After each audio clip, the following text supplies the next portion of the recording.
Hello, everyone. Before we start this episode, got to tell you about our Patreon. We have got the biggest Patreon in the UK, over 30,000 lids, for a very good reason. For just £3 a month, you get so much, don't you, Carl? You get everything we've ever made in the 6 years we've been doing this.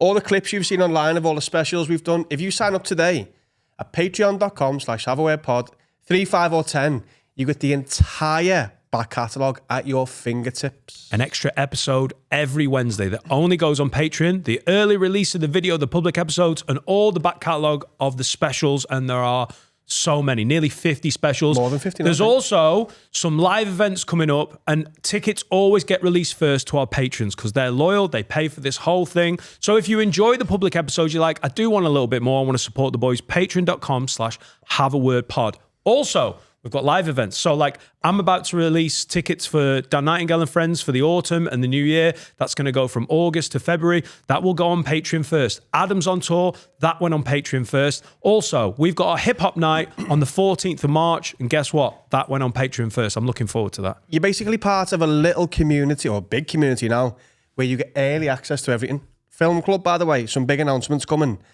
Tickets available for what we're doing. They're only going on Patreon. Early access to Film Club, mad that. It's only on Patreon. Mad it's that. £3 a month. Straight on Patreon. And you're just in the group and you get everything. And it's just a place to be if you love UK comedy, because we're the biggest and the best for a reason. But we're looking forward to the 14th of March, aren't we? Oh, the 14th of March hip-hop night. The hip hop night. Dan and Carl's hip hop party.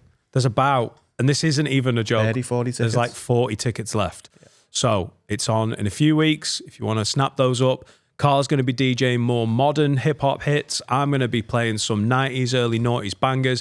Ishan's doing a set. It's all down at Kitchen Street. It's going to be amazing. So this is your last chance, and then they'll be gone, and we may never do it again. Patreon.com/haveawordpod. Come and join the movement. Enjoy the episode. Wag wag leads, you're listening to the funniest podcast in the game from the heart of Liverpool with Adam, Dan, Sensei Carl and Finn. This is the one and only Have a Word. This episode is brought to you by NordVPN, the very best in protecting your online activity. Go Ed, get on me. Hello everyone. Do you like my haircut? Yeah. Nice one. Yeah. It's good. Your hair's hairing. Yeah, I got it shorter, you know. So It was longer, but I got it cut. That's what all haircuts This looks are. better as well. With tash and a bit more beard, mate. Yeah, I didn't. Can't do that again. I really didn't like the. The Red Richardson. Yeah, I didn't like looking like him. He's a beautiful man in a Hispanic Nacho Libre sort of way. I'm trying to be in me Tom Selleck era. That's what I'm going for. Well, you're in it.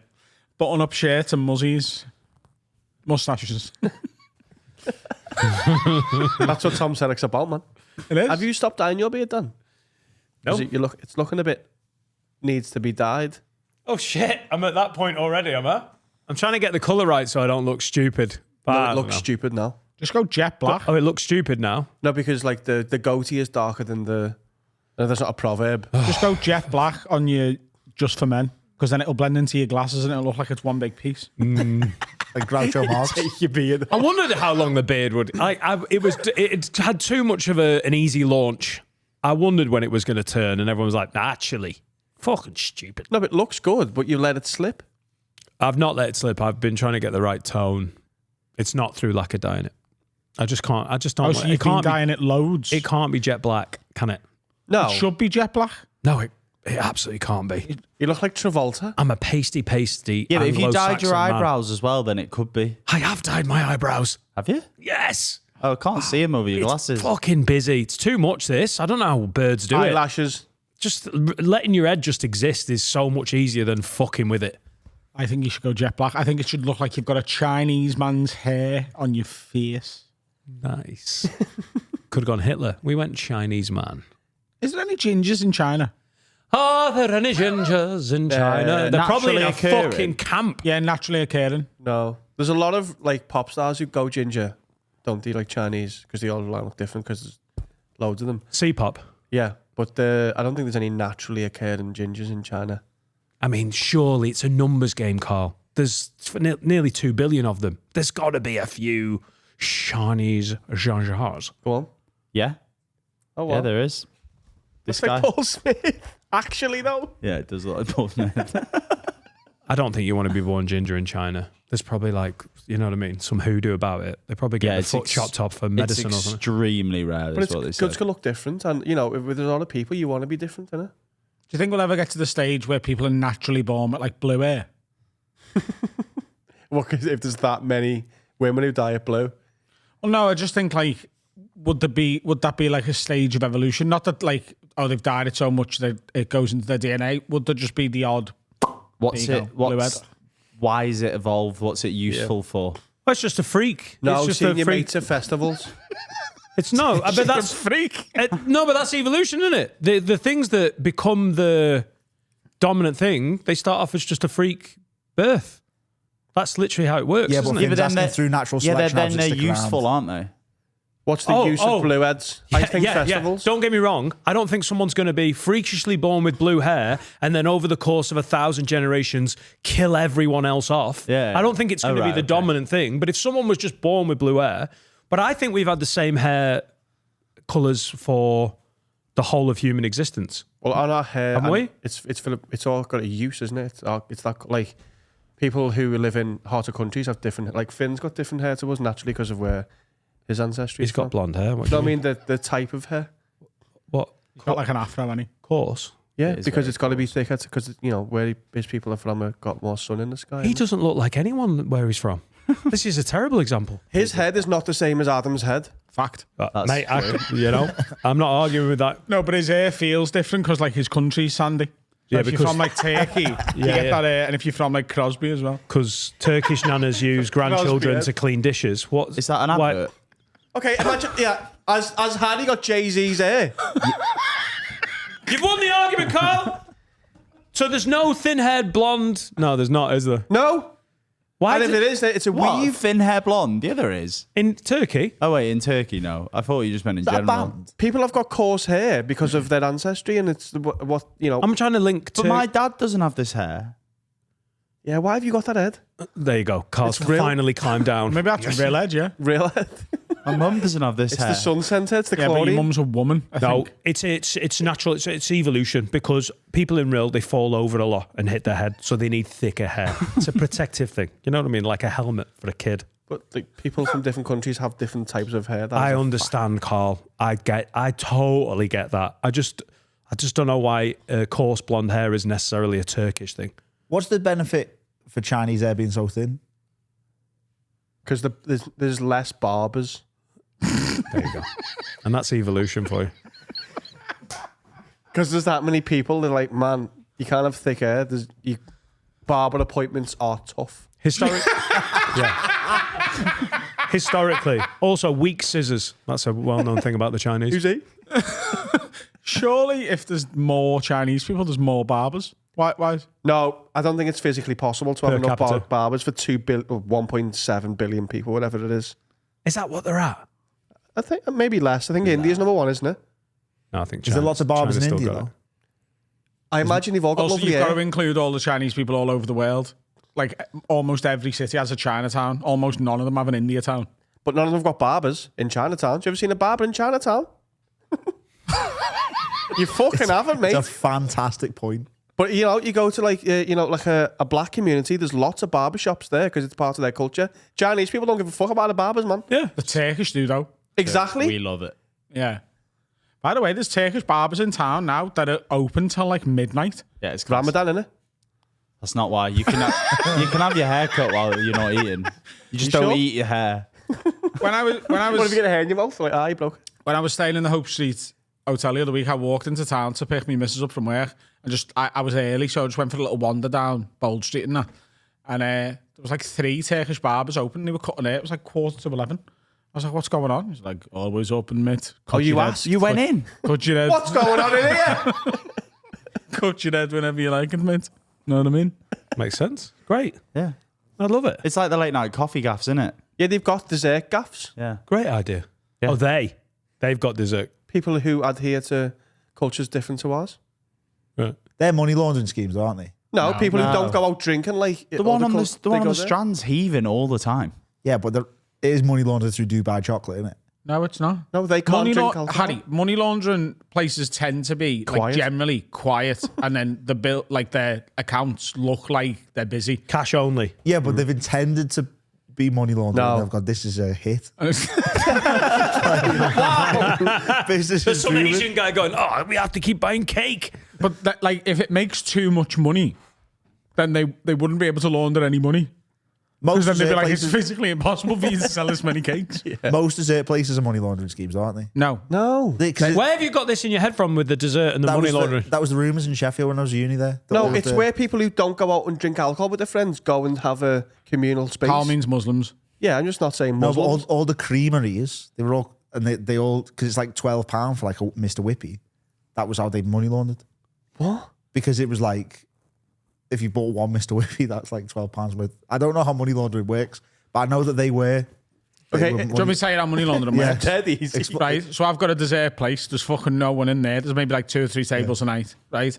But then with all the money I've earned from drugs and murdering people, right? and ice cream. Which pays. No, nothing to do with. Forget about them, right? All that money, I go, oh, right, I need to launder £1 million. So every day for 100 days, I go, oh, I earned £1,000. Like tonight, selling cakes. That's 100 grand gone through the company. And it really fucks it up if you sell $3,000 of cakes on top of that. Because They lie about what they've earned and put the money they've earned naughtily into the company. yeah, but can they not lie and just say we made 10 grand's worth? Like, say if they've already made 3 grand on that cake. looks suspicious. So But most not if it's heaving. That's, If that's a good point. To If be it's fair. heaving, the FBI going to go, bloody hell, loads of people. The will eat- FBI? Yeah, they're gonna- loads Yeah, of people yeah, but- eat there. what people don't tend to do, what the government don't tend to do, is go, oh, there's a new business open. Go and sit outside for months and make sure it's busy. Like they just go, would it be reasonable for that place to be making this much money? So like a good money laundering place. Florida Like Property Corner. let's say your absolute maximum. Let's say it's a restaurant, RIP. right? Let's say every single table, if every single table was full every single day, like all night, and that company would make, let's say it would make 10 grand a night if every table was full. Then if you're a good money launderer, you'd probably put 5 grand a night through. Because you'd be like, oh, we're busy, but we're not fucking heaving, right? So if you're putting 5 grand of your money through, you then can only make 5 grand from the tables before someone who looked at it would go, hang on, this is a fucking 20 table restaurant. He's making fucking 20 grand a night. That doesn't make any sense. That makes And they also like the cash. Like they want a business where they can go, we made loads of cash because you can't trace it. The And money you know when you clean the money, is that with like Dettol or how do you do that? you should spray. We're cleaning money now, Finn. It's a You spray. don't literally clean it. You Oh, didn't know I you- thought you Mate. like sprayed it. Making money clean is putting it through, laundering it Right. through a legitimate See, I business. thought launder it. I thought it was a cleaning thing again.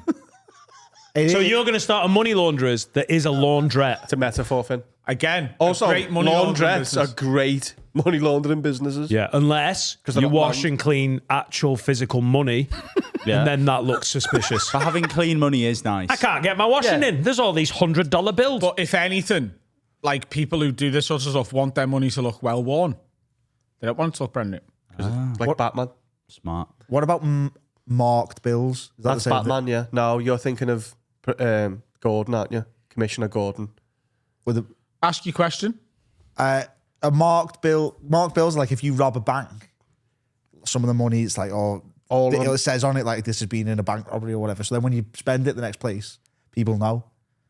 Yeah. That's No, kind of- so It very rarely says this has been in a bank Yeah, but robbery like because the it's- bank robber would have to write that on himself, wouldn't he? yeah, but like it says it in binary or something. No, do you know so what I the mean? Like, banknotes have got, like, they're all numbered on the bottom. So what the police will do is they'll look for them banknotes where they were spent, and then they will find where the money is. So That's not really a marked bill. A marked bill no, is... but every note's marked. Like, that's what I'm saying. That's marked. But a marked bill's like it's Batman. just like an invisible ultraviolet thing, and they would mark all the bills and be like, right, well, those marked bills were robbed, so like we'll go and raid Harry's house because we think Harry was the mastermind behind it, and then in your house they find a load of money, and you go, hey, I got that money from me postal job, and then they go, well, ultraviolet light, this says Harry's a knobhead, we've chased these birds. Oh, you've already knew it was going to be you. Why do you know so much about like laundering money? You fucking keep your questions to yourself. The purple sweet shop that you see around the country, that is the money laundering scheme. Yeah, and we all know it. Is it? It's Yeah. £16 for a can of Diet Coke. You want to come and buy some bonbons and a Diet Coke? 400 quid, Yeah, but please. tourists will do that. There's one here in the city centre. No one's ever in there, and they're everywhere. I'm not sure. So yeah, I think people might be born with blue hair one day. But you are right. Like the initial sort of evolution thing is a freak thing, isn't it? That's why the answer to what came first, the chicken or the egg, the answer's the egg. Well, it depends if you believe in creationism, doesn't it? No. Wait, Because that's God been made answered. chickens, not eggs. No, God definitely didn't make chickens. That's what I'm saying. If you believe in creationism, he did. No, Yeah, but no. if you believe in creationism, you haven't got a stake in a conversation about evolution, have you? We're not talking about steak. Hey. No, but he made chickens. He didn't go all the eggs. No, he didn't do any of it. I don't believe it. I think But the egg came first because whatever laid that egg wasn't a chicken, was it? Oh, I'm on your side, brother. crocodile. Yeah, it was like a duck crocodile Yeah. like bird, and then shits the egg out, chicken comes out, and that egg's like, wow, it tastes nice. And then he just shits an egg out every day, and they're Who like, said- they're worth having them. Who said Let's tastes make nice? more of them. The chicken says it tastes nice. It's asking for it there, then, isn't it? Chicken population's dying out. They keep eating them. It's so delicious. When chickens discovered scrambled eggs, it was a real threat to their population. Well, whales evolved, didn't they? Didn't whales come on land and then fuck back off into the sea? I mean, we've Yeah. had this conversation on the pod, but yeah, That's why they got blowholes in it. that's why they're mammals. Oh, I thought that was also the reason why they've got. If you look in a whale's fin, they've got 5 fingers. Yeah, because they were I'm a land whale's animals. fin. I've got 5 fingers. I don't remember us having this conversation. I didn't know that. Yeah, we absolutely had this conversation. I on don't the pod. remember either. 5-finger discount for the whales, man. So they've got like hands with fins on. Yeah, big long. If you look at the bones, they're big long hands that they swim with. Yeah. I kind of respect that from the whales, though, for them to come on land and go, this isn't for me, this. I like holidays. They weren't whales when they came out of the water and went, I don't like this, I'm going back in. They were land creatures that started using the water more and gradually evolved into mammals that swim. No, but we all started in the sea, didn't we? Way, way before that. Yeah, so whales have technically walked out the water, stuck around for a couple of 100,000 years. The and then Cambrian gone, Millions. yeah, and then gone, be arsed with this. I'm going I'm swimming. taking my hands back in the sea. Got these now. This is 50 to 55 million years Is it ago. the Cambrian explosion? The what? Type in the Cambrian explosion. The Cadbury explosion. Cadbury. What's a Cambrian explosion? I think that's when it happened. I think that No, was- that's 540 million years ago. When all the whales got hands.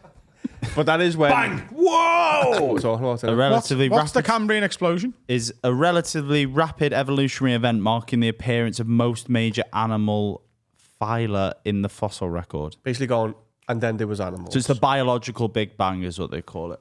Oh, it's when it really kicked off. Yeah, yeah. But whales were originally fox-sized when they were on land, and they've evolved from an animal. Oh God! Is this problematic? Go for it. Take it slowly. Spell it. Take it slowly. Say it! Say it now! Spell it.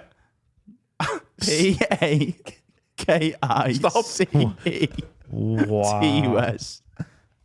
Wow. Just don't say 2 syllables.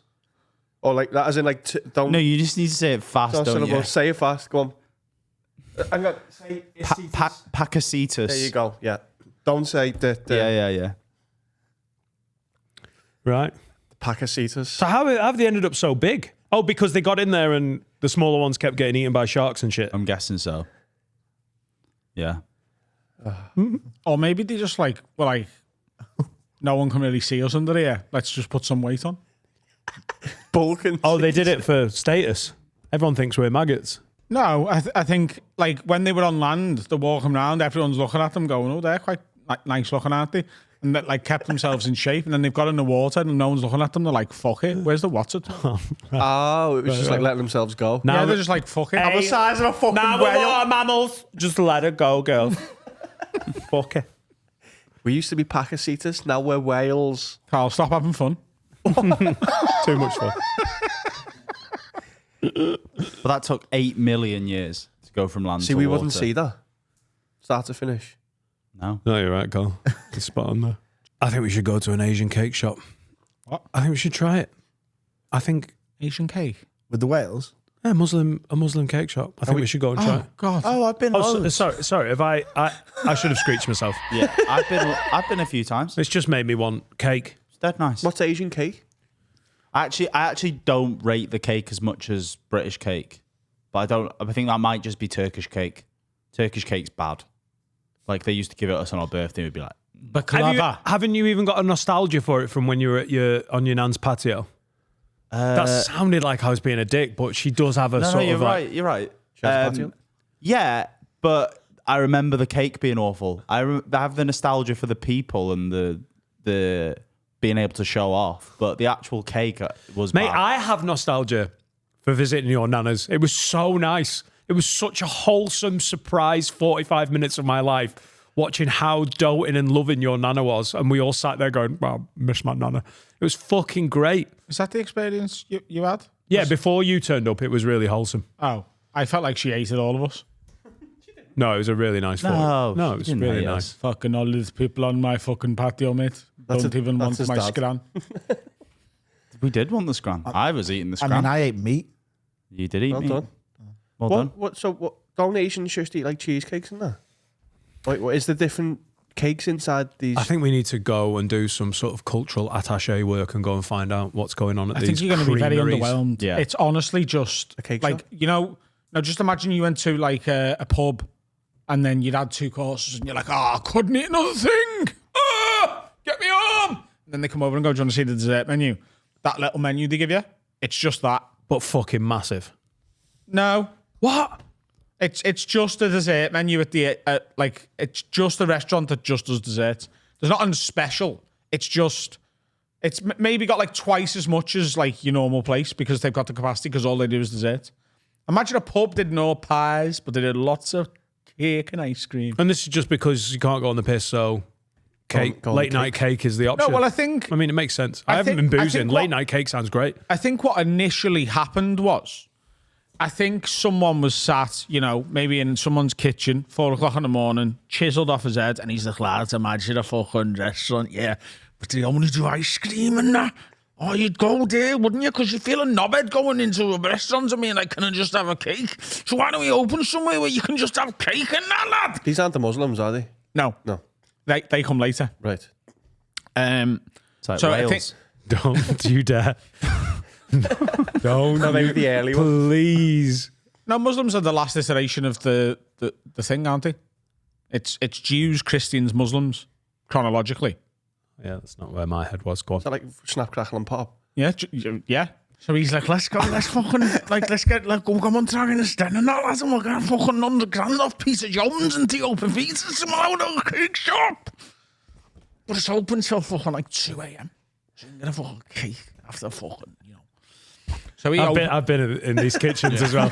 It's pretty good. For someone who's never really been part of the culture, that's not far off. I've got a fucking idea. The thing is, though, I have been part of the culture. I've been around the people, and I just drink as late as you guys do on Coke. I just do it with just alcohol because I can just go and go and go because I'm built different. Anyway, so he opens his cake shop, and he's like, wow, this is fucking sick, this. And then on like week 3, he's like, fucking hell, Billy, there's a lot of muzzies going in, isn't there, that? Because he's controversial. We would say Muslims. wouldn't we? I don't really know why that's a problem. It's just a shortening, is it? Is it not a problem? It's not a slur, is it? No. Muzzies? I mean, we've used it enough.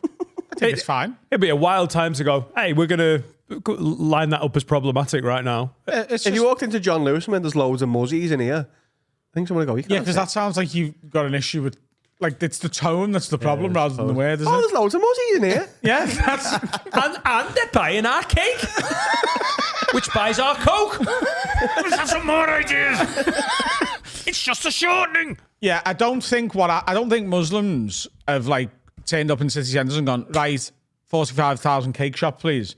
I think what's happened is the the growth of those places has given people who don't like the traditional British nightlife somewhere to go. So they go there and they go to late night coffee shops. Black Sheep. Do you love Archie's?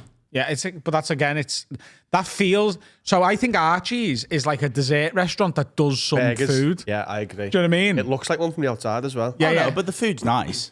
Yeah, but it's all about the totally. milkshakes, innit? Yeah, But the like milkshake's the my best head thing. is milkshakes and cakes and ice cream and that. Like You've underestimated the menu of the one on the Strand. is big. The menu is multiple pages. I mean, in my head, I'm like, if you have a cake restaurant, a cake and ice cream restaurant, you're gonna like fill out the menu, aren't you? there's and there's a dessert tapas. That's what's caught my eye. Wow. Let's go, D. Just to like 4 or 5 different mini It'd be desserts. so funny if that's just a bag of Haribo and they just empty it out and go, loads of little portions of They them. do macarons. You like them, don't you? I really do. Oh, I've got someone else who brought them in for you. Soft little sweet cakes. Does it get busier Biscuits. during Ramadan? I imagine so.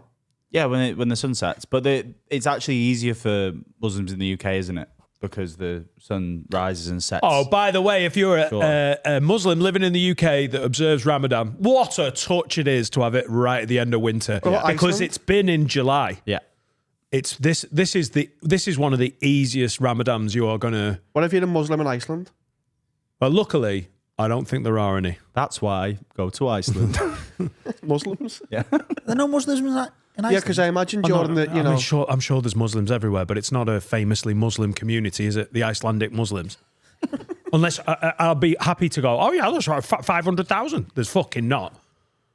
Does it move around like Easter? Is it to Yeah, do with the it moon? moves But around. it's moving backwards, isn't it, towards winter more? We did this a couple of years ago. Yeah. It's We going. talked about this. It's going backwards in the. So in a few years, it'll be back in the middle of so a middle of July Ramadan. Yeah, is a I've just fucking gone to search Ramadan and my history on Google says Ramadan 2035.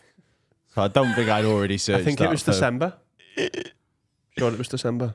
It was November. Will it ever get to the point where there's 2 in 1 year? Like January and December, because it goes back by a month the year after. It's possible, Oh, isn't that's it? a good point. That's surely I never thought possible. about that. But one day it'll be on Christmas, won't it? Oh, it's gutting for the Muslims. Yeah. No, because they love. One Ramadan, day they it'll be love- on Christmas. Well, surely Like Eid will be on Christmas. Well, surely- that is possible, isn't it? Yeah. That'll be like an EastEnders Corrie crossover where they're all in it together.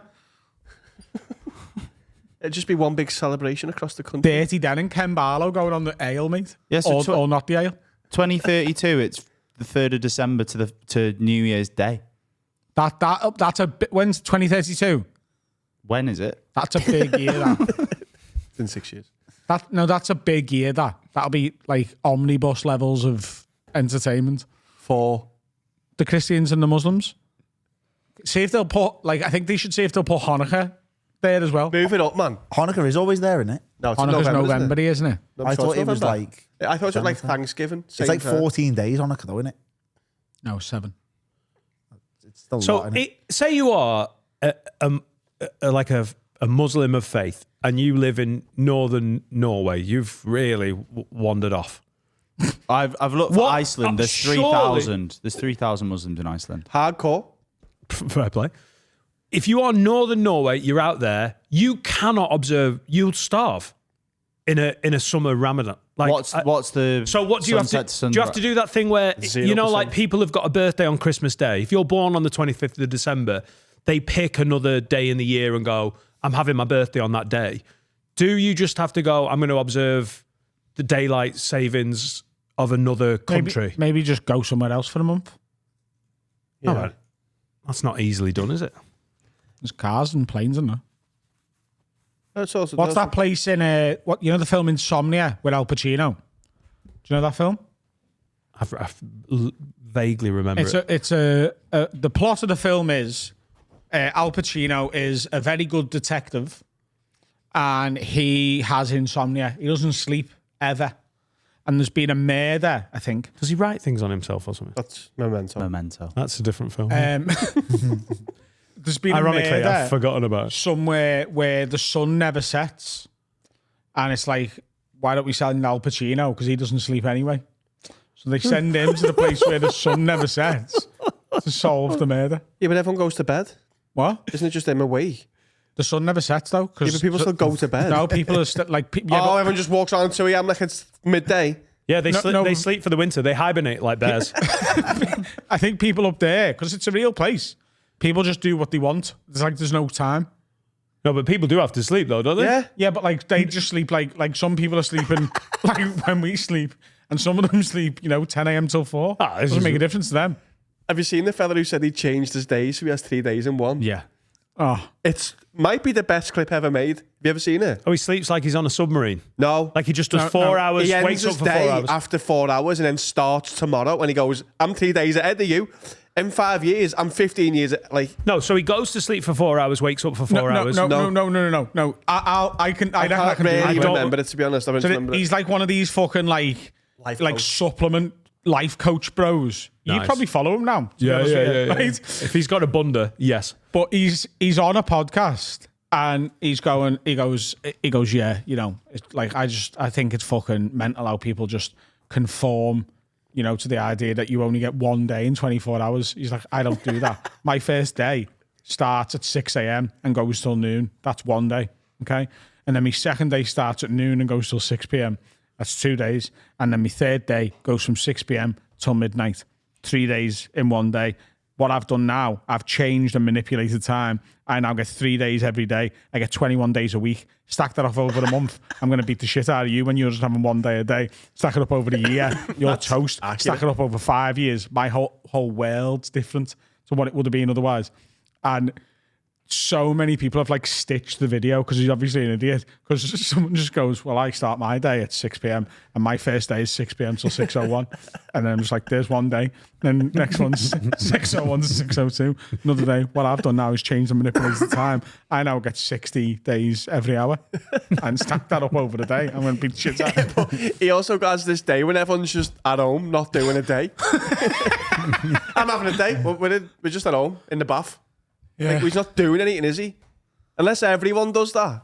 No, he says he's being more productive. No, but but you have to be productive with the rest of the world. The banks are closed, or like you can do stuff on your laptop. You can be productive on your I own. can see it. It's the guy's name is Ed Milet. I think I'm just going to put 3 days a day, guy. Yeah, that's what I did. And I found Does he have 3 breakfasts, 3 lunches, and 3 teas? Because he's going to be a big fat fuck, isn't he? Does he says tomorrow at 5 to midday? He goes, yeah, tomorrow I'll sort that. And then 1 o'clock comes round. He's like, yeah, I'll box that now. He's a lizard. Yeah, I have seen the clip. He looks like he needs to By the way, take about 21 days off. 300 years ago. That's my favourite bit of it. I forgot about that. He goes, you're crazy for thinking it takes 24 hours, just like some dude in a cave did 300 years ago. He thinks in 1726 Henry VIII. there was cavemen. Yeah, but if you go by his, there's that many days in a week. Yeah, if he times it by 3, he's probably right. I bet he's a great pint. He says yesterday when he was with you that morning. The soft swat. We're having a night out. I can't give you a whole day. So No, he gets 3 nights out a day. It's 3 lots of last orders. Not bad. Break time. let's have a little think about that over our 7-hour break. Hello, everyone. Time to tell you about my absolute favourite sponsor. It is Manscaped. I can't express how much I enjoy shaving my piabs. I can't believe I've had so many piabs for so many years. I'm now down to the bare minimum. Oh, you down to the bottom? Yeah. And it's well better. It's well better. Obviously, your partner's got to be like, I'm okay with the look. But then if he is, you've just got to, practically it's well better. And the only pub trimmer I would ever use is Manscaped. I mean, it's the only one I've ever used. Previous to that, I was using like old face razors. They hurt, innit? Then I got on this, and it's made like specifically for it, but it's the best. And it even looks better now. That's the Lawnmower 5.0 Ultra. But it's the special edition. The desert sand. It's gorgeous. It's going to look better in your bathroom. It's going to make your balls look better. It's going to make your wife or your boyfriend or your husband or your wife or your girlfriend, whatever, love you, Willie, more. Just get on it. They do loads of different packages. They do loads of different shavers. There's one for your beard. There's one for your butt. The head one. Nose. Absolute shoulders, knees and toes. Yeah. They do everything. It's just a full body, full family pub trimmer. I mean, that last bit sounded bad. But the Lawnmower 5.0 Ultra. The best. And Desert Sand. Desert Sand. It's not named after a war in the early 90s. If you go to their website and use the code WAVE15, you will get 15% off. How much? Site-wide. No. And free shipping no matter where in the world you live. So just give it a go. Give it as a gift. It's a good gift, I think. I think if you've got a man in your life, you're like, what can I get him? Manscaped is perfect. Word 15. Word 15, baby. For 15% off. You all Welcome right, back. Welcome back. I just can't listen to these two blues talk about my beloved Everton like this. Seems a bit tetchy. Have you cut your calories? No, it's just because we've got an allotted amount of time for lunch, and Steve and Carl love whinging about the strikers that play for Everton, and I'm fine with that. I'll listen to an hour of it in Tanzania. I cannot listen to any more of it when we are already up against it time-wise. Can you check the Nasdaq, see if it's gone down? And the Nasdaq's down. Dan's hungry for Nasdaq. We go to Nasdaq if you want, get some dull. food. It's so dull. It's kind of interesting for a bit, as a blue. You're the one carrying it on. Yeah. We've been drawn to the Nasdaq. Which is, how's it doing today? How's the Dow Jones? It's up. Yeah! I'm back, baby. It's up Bondi, 0.78%. things are looking good. He already knows. He knows. He is the Nasdaq. He's the reason it's gone He up. manipulates it. He's the new Epstein. Silly cunt. Jeffrey Bondi. Oh, these are yours. You've got it. Oh, shit. I'm going to have to do that Okay, again. do it again. Because we were bickering. Bitch. Where's your... Do you know they named Bondi Beach after Bondi? Because he owns it. Strong. Where's your... Mate, drum and bass is my go-to now. Is it Bondi or Fucking Bondi? love it. It's Bondi. Why did they name it Bondi then? Just for like... That's just the accent, isn't it? Australia. Bondi. All right, Bondi. It's called Bondi's Beach. People just don't use the S normally. Right. How are you spelling it in your head? It's with an I, but we know it's not. It's what? Bondi. But obviously his name's Tim Bond. But how are you doing? Bondi, your friend is with a Y, but the beach is with an I. Bond. Yeah, but because of Pam Bondi, anytime anyone does this banter now, it's with an I, and it. Yeah. In my head, it's an I. Is it? Yeah. Yeah, it's Bondi's with an AI. Yeah. It's Bondi AI. You use an AI to manipulate the markets. So his name's Bond, Tim Bond. The name is Tim Bond. Tim Bond. We got bored of that at school by the end of year 7. We wouldn't. Really? Not a chance. Every time he walked in, like, he'd be going dun dun dun dun dun dun dun. It got dull so quick. Dun, dun, dun. Who was Bond when you were at school? Connery, wasn't it? What's the one in Brosnan? Wasn't it in the 90s? Was it? Brosnan's Is he my not late Bond. 90s? Yeah, Brosnan and Daniel Craig are my Bonds. No, I see it as Brosnan. I've never watched it. I've only watched one Daniel Craig one. Don't respect them. They're the best ones. No, like... Aren't they really well made films though? Yeah. I've seen the latest one. It was great.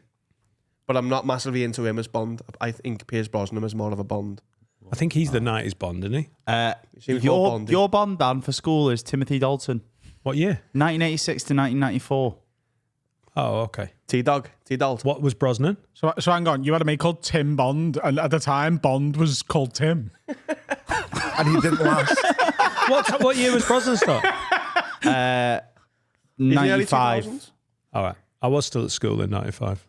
Were you? As much as you don't believe me. No. He was born in 81. He was 40 in 95. Also, I feel like Roger Moore, because he was on, like, Bond was played on ITV loads on like a Saturday afternoon. Yeah. Roger Moore feels like my childhood Bond.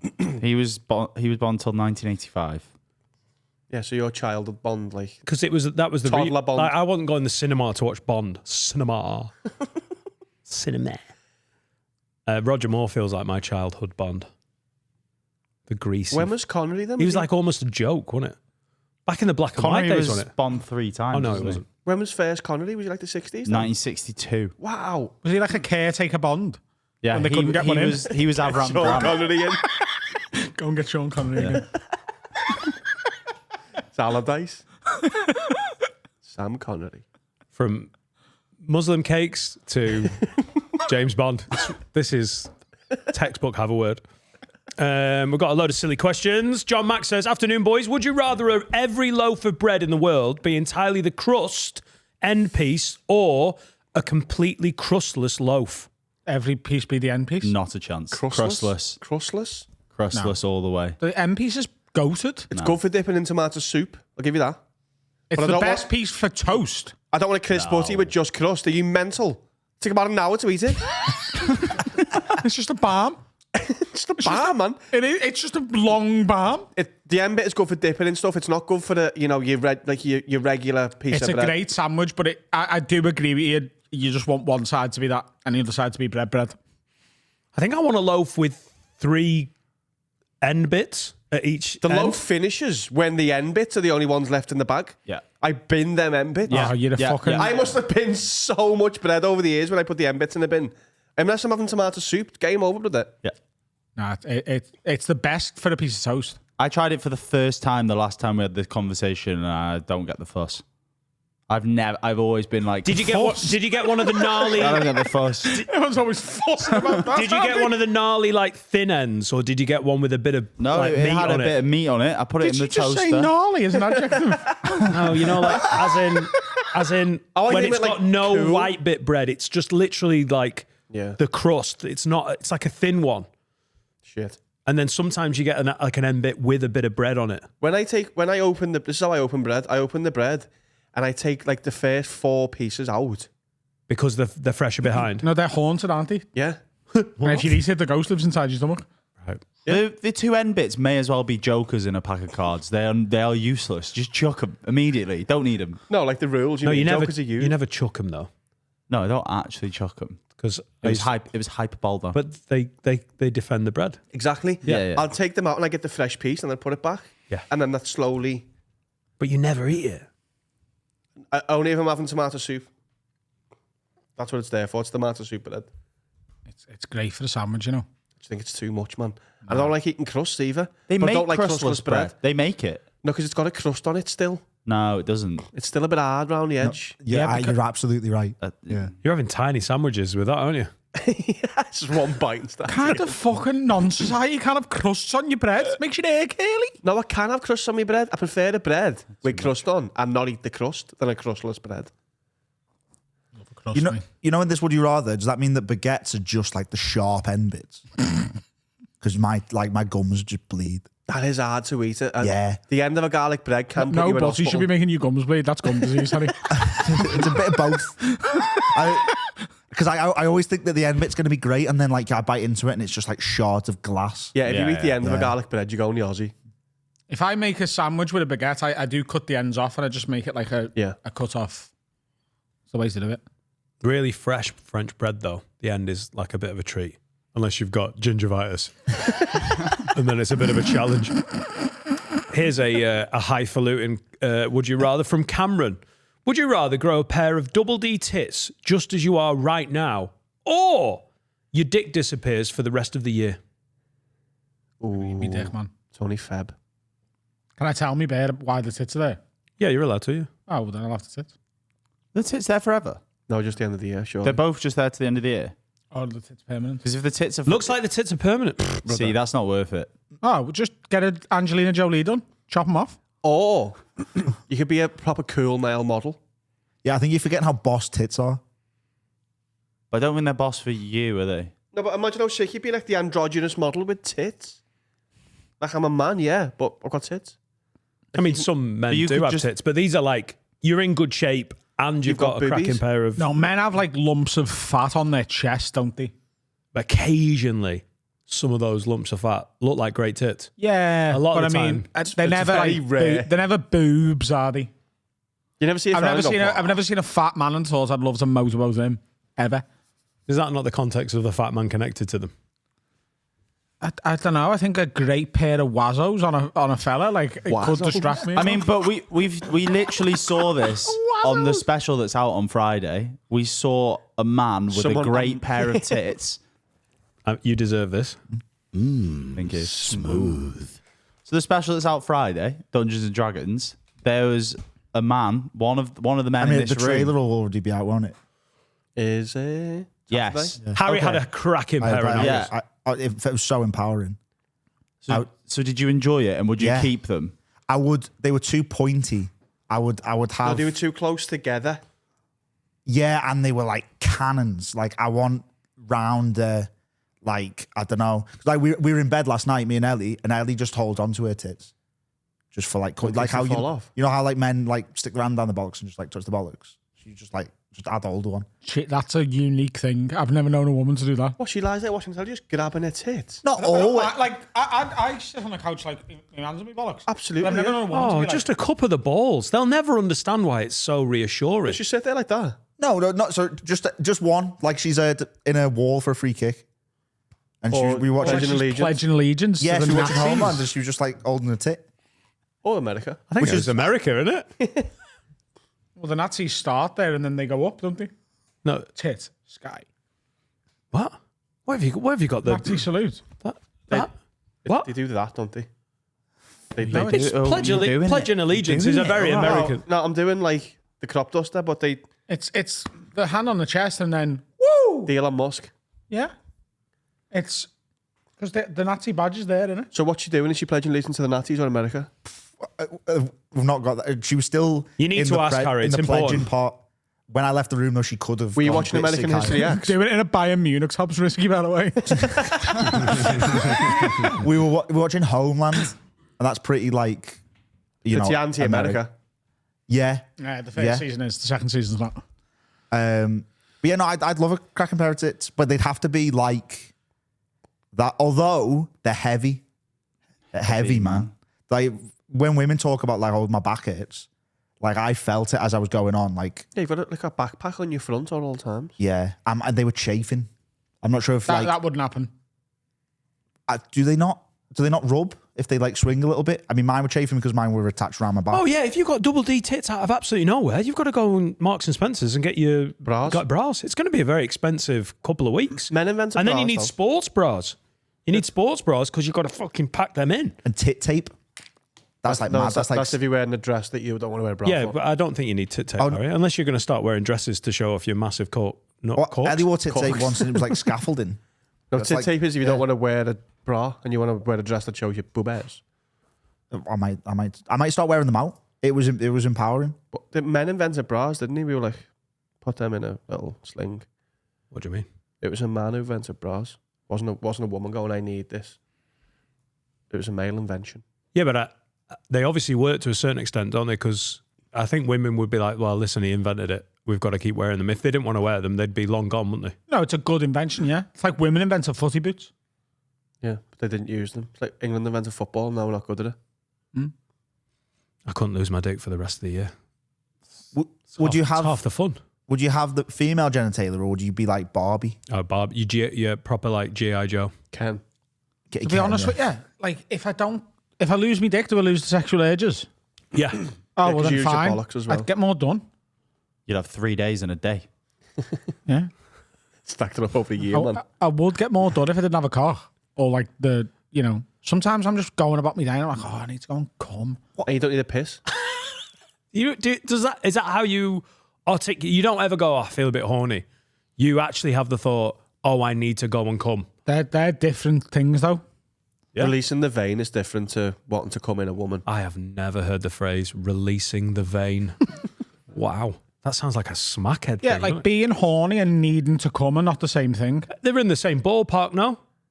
Yeah, but so's pizza and pasta. You're right. You're right. And yeah.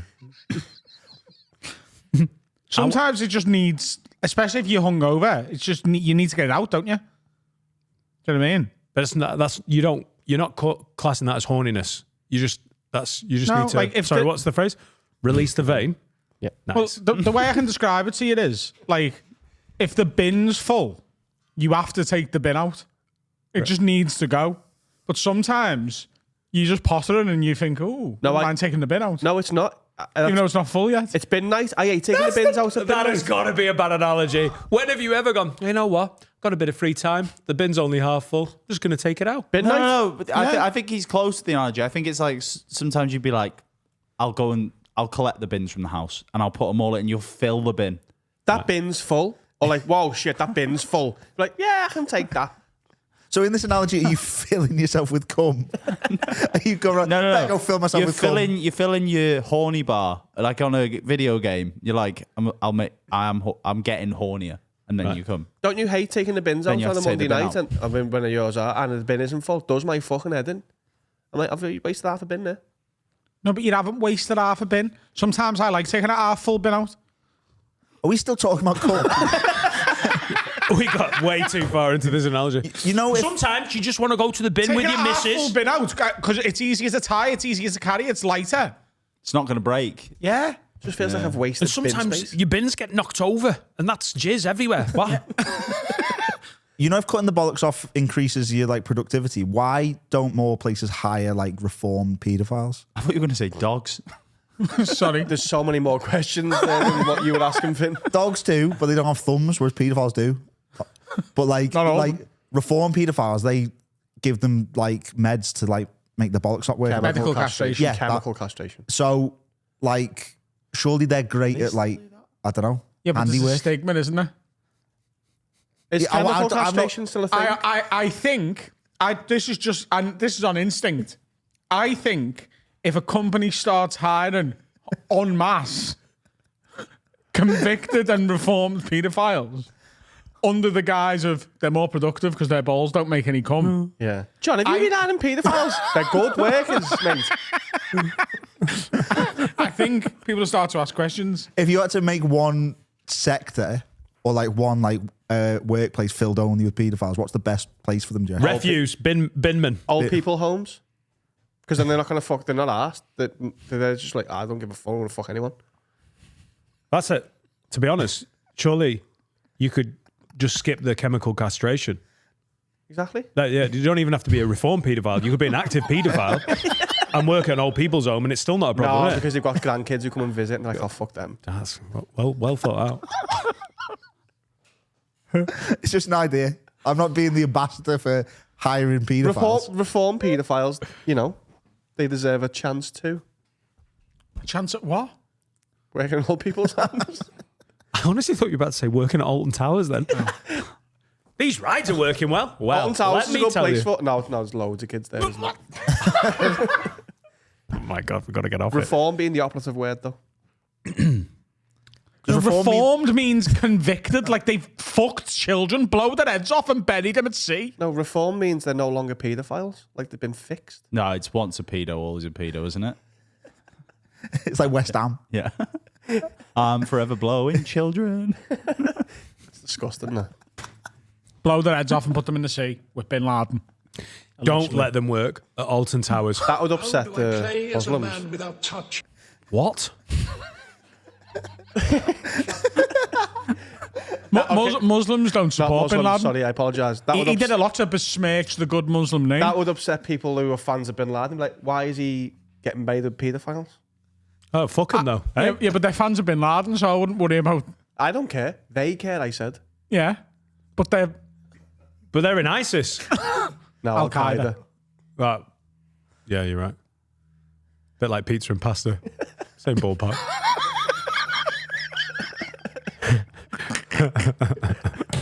We're going to do some man play. How do I play as a man without touch and yourself, you ask?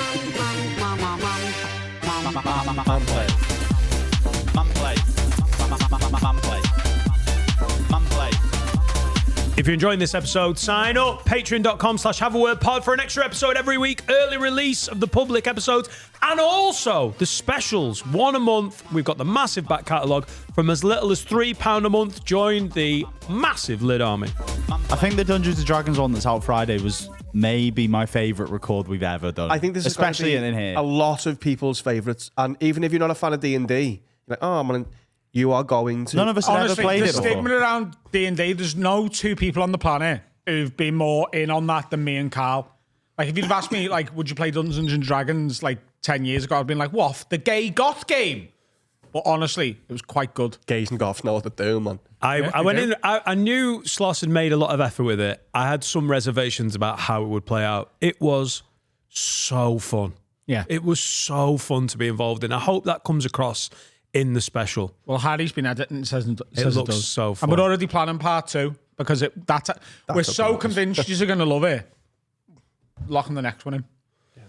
And Daniel Sloss, literally one of the biggest comedians on the planet, writing a full fucking thing for us, coming down, hosting it. What a boy. There was a point as well where I could see the joy in his face because we were getting involved with the game how he wanted. Like at one point, I made my character do something, and just before I decided, I weighed it up. And when I decided to do what I did, his face lit up with excitement. Like he's so into it. Yep. Like it was so fun to be involved in, but to have Sloss give a shit and make that much effort, and like he had such a good time with it.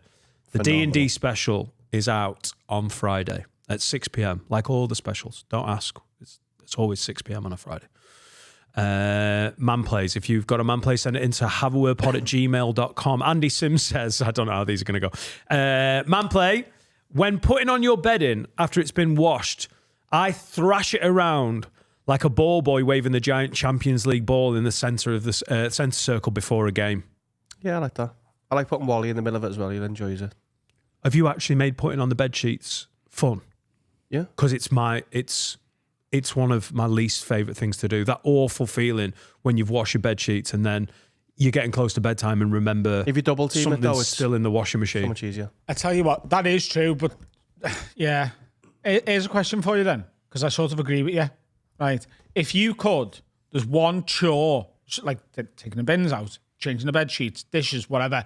There's one chore that you can just go, aha! And it's not like a little person comes and does it for you. It's just done. Doesn't have to be a little person. Could be a big person. Yeah. Whatever. No one's doing it. Right.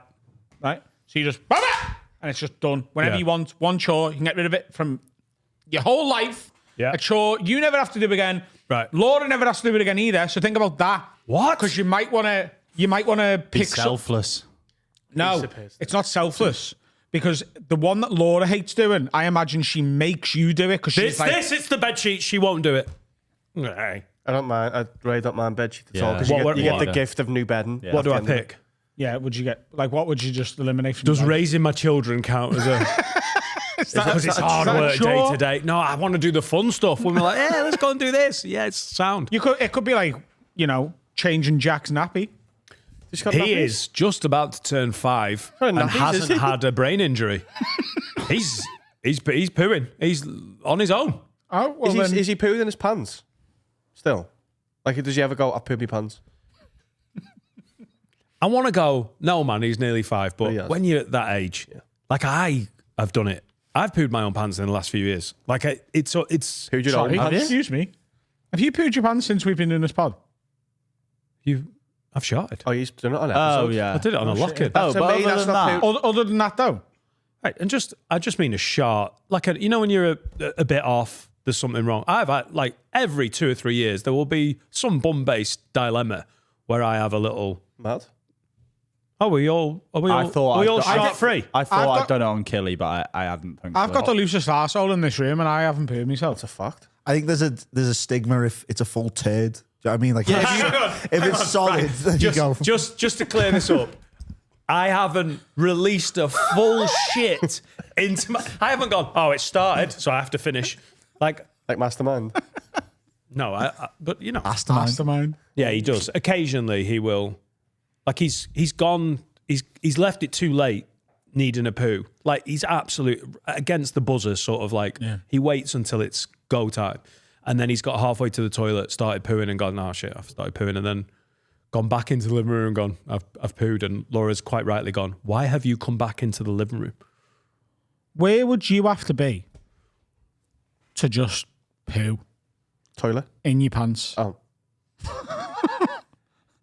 What? Like what situation? Yeah. Like where you're far enough away from it. Like where would you have to be where you're just like, it's coming and there's nothing I can do? And you're not even pulling your pants down and pooing behind something? So my initial way, if you're on a run, like if I I do a little jog, there's no options there.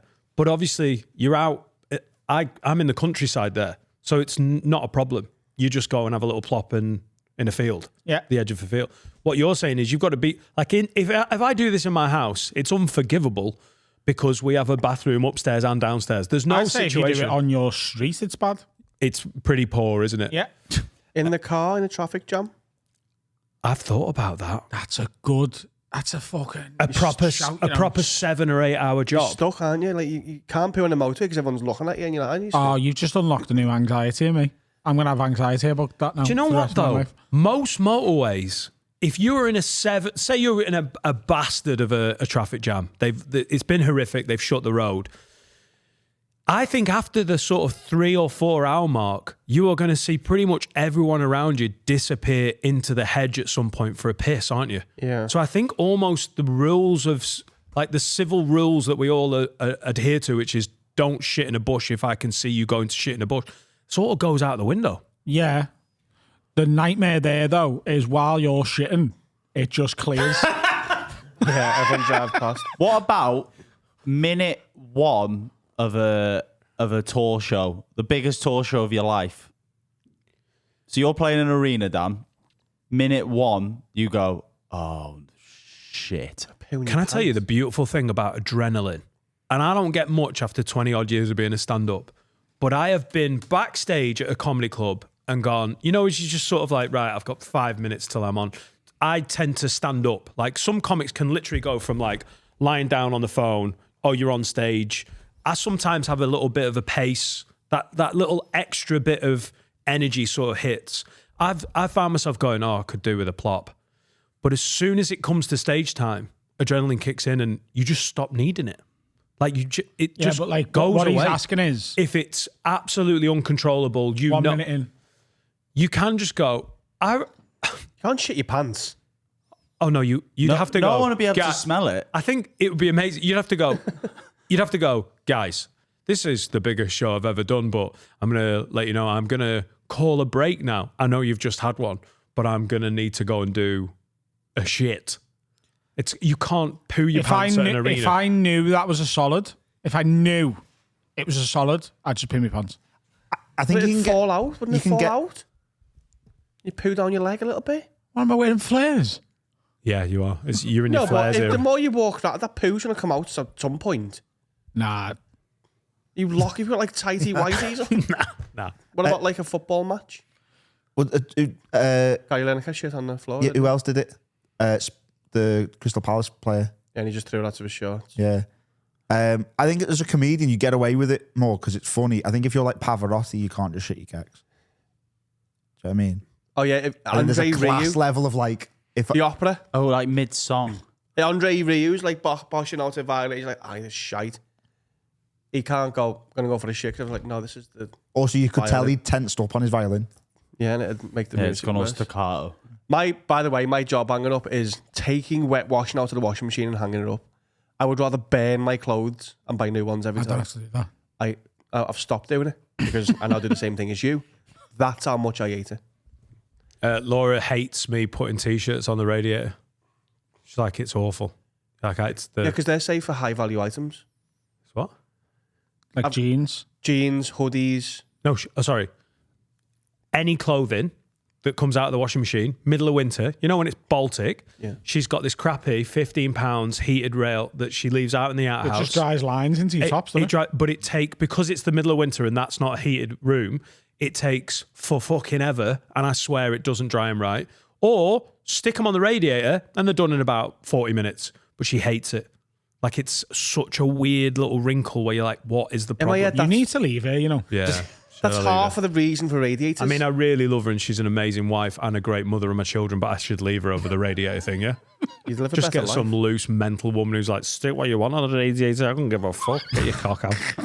My dream woman. That's the middle ground. Hates all you guys, hates my family, terrible stepmother to my children. But she's like, dry what you want on there. Like, There's a middle ground, Dan. get my pussy out. Get it out. Actually, I'm not doing it. Just lying there like a massive queen bee. Fuck me again. Or unloading the dishwasher. I don't mind that. I think no. there's something Why quite am I satisfying cheating in that. I think there's something quite satisfying in unloading the dishwasher while it's still warm. Mine's never, ever warm. Sometimes I forget whether I've washed it I don't trust dishwashers. No, neither do I. Just wash it. Just give it a fucking or put it in the dishwasher. and Don't just trust the dishwasher. I'm What, you think it's scheming behind your back? I've never really understood the technology, so I just don't use it. What? You put it in, it comes out clean. Do you understand washing machines? I understand dishwashers. You just said didn't. I've never used one in my life. Do you know Unless I'm insane. forced to. That's insane. I never used one until I moved in with Serica, and I was like, I'm not into them.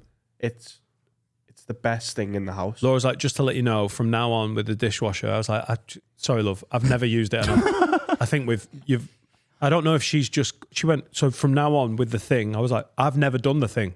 I think she was trying to tell me about the So did you ever wash tablet. the dishes? Yeah. I always wash the dishes. Yeah, that's smart. But I don't like him. I don't need him. I don't get it. But it does it You for should try it. It might change your life. It will. It'll give you more time. Also, if you wash the dishes and you've got a dishwasher and she's never using it anyway, just get rid of the dishwasher. You can put something else there. Boombox. Safe. For money. That was one man play. Well done, Andy Sims. That was epic. In fact, that's all we're going to do. That's all we need. Just one man play. Wow. Wow. You can really man play. See you in a bit. And now it's time for a message from my absolute favourite sponsor. It's Saley. What is Saley, Carl? Saley are a provider of eSIMs. Now, people might say, What's an eSIM? but an eSIM is, say you go on an Aldi, yeah? Yeah. And you're like, can I use my mobile there? Because I think insert provider are going to charge me loads of money for data roaming. It's a big worry that we all have. Saley take away that worry. You go to their app, you tell them where you're going, you tell them how long for, how much data you want, and they just provide it for you. Dead easy. You don't have to do anything special. And is it dead expensive? It's really reasonable. And where can they go to get an eSIM? They go to saley.com/have a word. And if they use code have a word, they get what? 15% off your first purchase of an eSIM. So just give it a go. Doesn't matter where you're going in the world. It's just a peace of mind. I think that's the best thing about it, isn't it?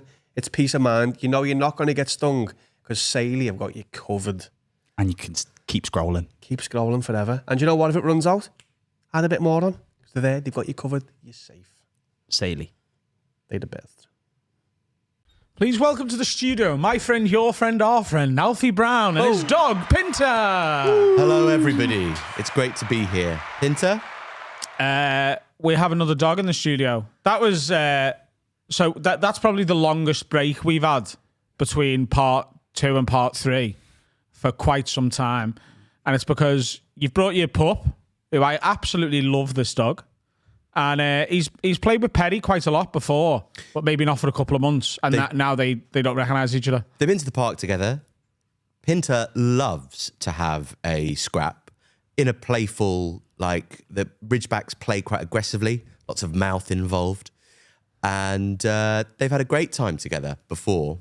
But some dogs, it could be a puberty thing, could be a bollocks thing. Pinter's got a big pair of bollocks now. Maybe there was...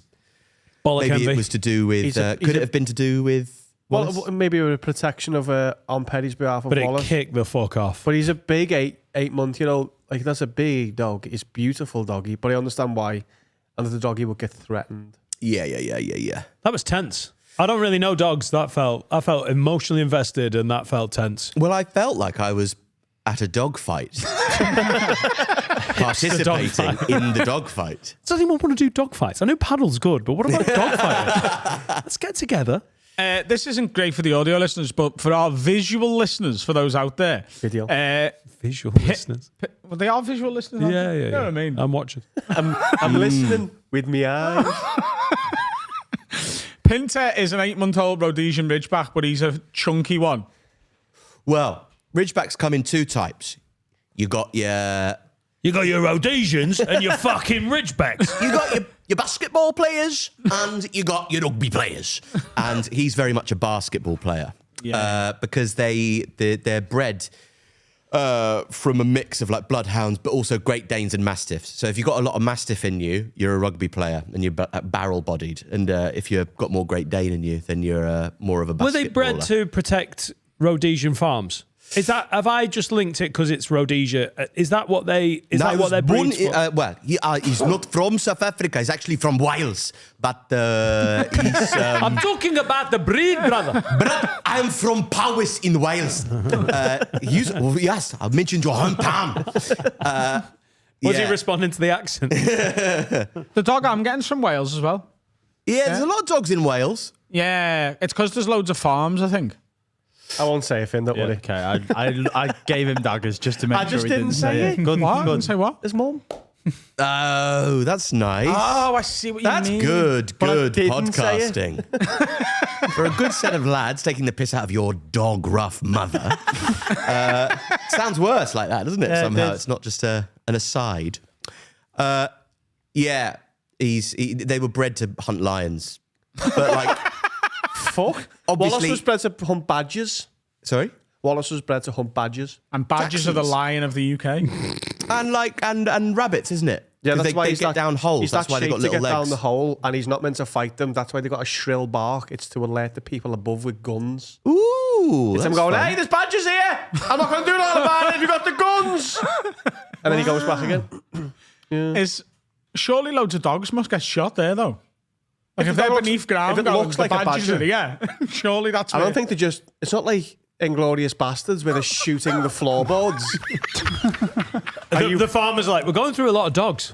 Are you hiding badgers beneath your We should floorboards? You're train hiding badgers under the floorboards, aren't We you? should train them to get out of the hole first. Yeah, good idea. I think they chase them out of the hole and then they shoot them. The Well, bear yeah, used to. accent. Oh, so you'd have to you cut two holes Nice. and you send them in this one and And they chase them out chase to them that one. They go, hey, there's badgers here. You have to get lucky though with that like tunnel, wouldn't you? How much time did it take? We want to get one with little legs. Okay, well, who's got little legs? That one's got quite little legs. Okay, we'll get him to fuck the other one with little legs. Okay, and who in that litter's got the littlest legs? That one. Okay, we'll get him to fuck the other one. Who's else got little legs? It's like generations upon generations of little legs. And then you end up with Wallace or Jordan Pickford. Hey, he's got big legs, little arms. No, he's got big legs, little arms. Yeah, that's right. So he fought. So his ancestors fought lions. Jordan Pickford. Yeah. The 3 lions, mate. Yeah, so I believe so, but not like obviously if he gets in a fight with a lion, he's getting his face bitten off. He didn't. A bunch of them would corner the lion, Right. Which is why they're a good dog. They're a guarding breed and they're very brave, but at the same time they don't have that bite instinct in them. They don't tend to bite at all. Protective. They're just corner the lion and go, stay there. We're going to wait for somebody to shoot you. And this is the kind of self-defense you need when you live around Sefton Park. Isn't it? It's you've got to be safe from lions. Well, as with all of these things, I don't know how much badger murdering No you're badger doing. issues in my house. No. Yeah, that's because you've got Wallace. Could be overrun by badgers. Yeah.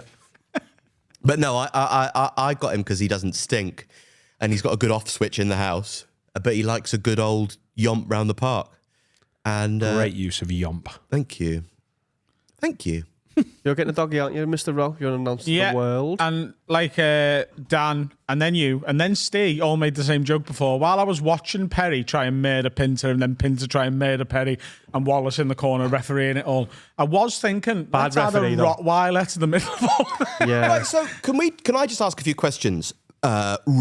Rottweiler decision-making process. Well, is the deposit already paid? Yeah. Yeah. Go. That's never stopped them. So, a little while ago, we, in our WhatsApp group chat, received a message from you, and it said, a decision has been made. But by the way, the WhatsApp group being me, you and Jack Finnegan. Yes. Yeah.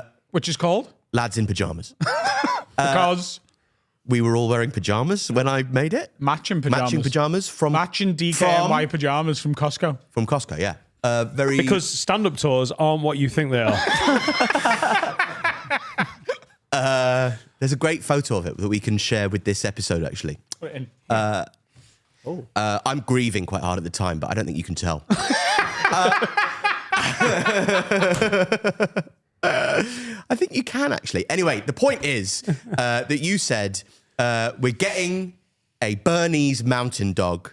He's going to be called Remy. Yeah. And that was your announcement. And we all went, oh, brilliant, or whatever. So to go from Bernese mountain dog to Rottweiler, it's like, what? Like, it's like you're looking for a car and you go, oh, fancy a Ford Cougar.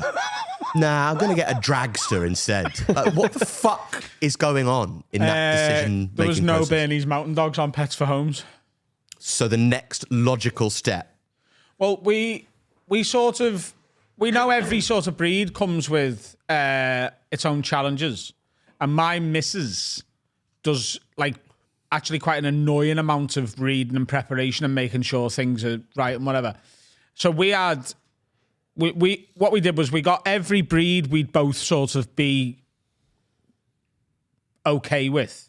And we gave it a score out of 10 on how much we want it. We added them together. And then whichever dog had the highest score, we were like, that's the one we're going to get, because that's the one that between us we want the most. That was Bernie's Mountain Dog. We did that as well. And a second was Rottweiler, because we love Perry and we've looked after Pez, and obviously I lived with Pez for a while. And Rottweilers are essentially slightly bigger boxers that are a bit more territorial. Haven't Bernie's Mountain Dogs got a really, really short lifespan as well? Yeah, that's also what... Which I don't think I could... It's a very selfish thing to do as a dog owner, but I think that would have played a part in me. How short are we talking? 7 years. 7 years. Yeah. Which is like... Whereas Rottweilers can go until they're like 41. They're like Tom Brady. They just keep going. Keep throwing. Never fancied a dog, Dan? After the last hour played out, the thing is, when we arrange play dates with my daughter, very rarely do we have to put her on a chain and have her growl at the other girl that she's on a play date with, and then feed her ham, territorial ham. I know the narrative is that I fucking hate dogs. I really quite like dogs. I've just never ever owned a dog. Yeah. Like, we had rabbits for a bit when I was a kid. We had a cat.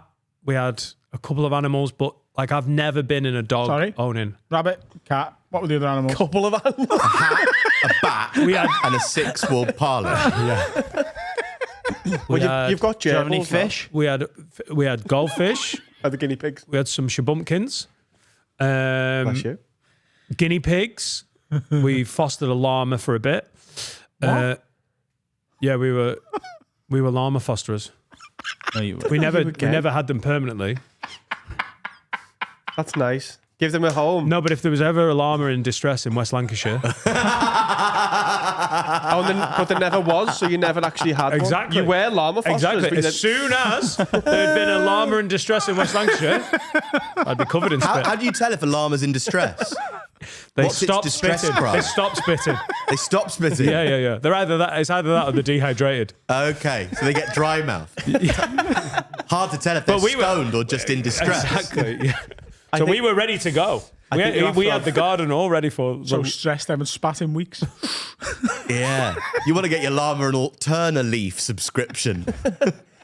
I think you have to have a dog as... I think it's important if you have them as a kid, you probably have them for the rest of your life. Like Finn said he's not interested in dogs because he's never had one. I think if you have one when you're a kid, you're like, oh, I want that forever.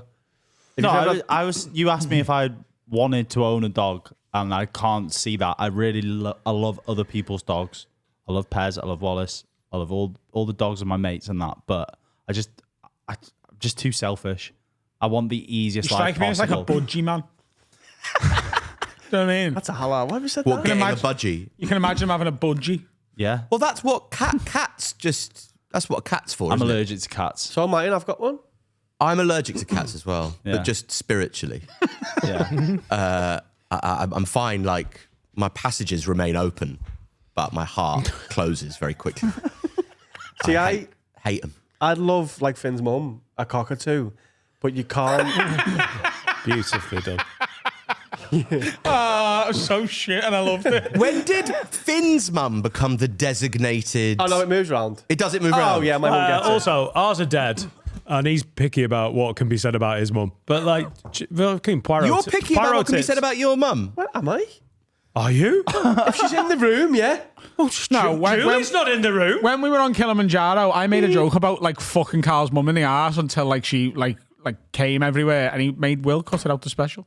That's a shame. What a wonder stick why. in the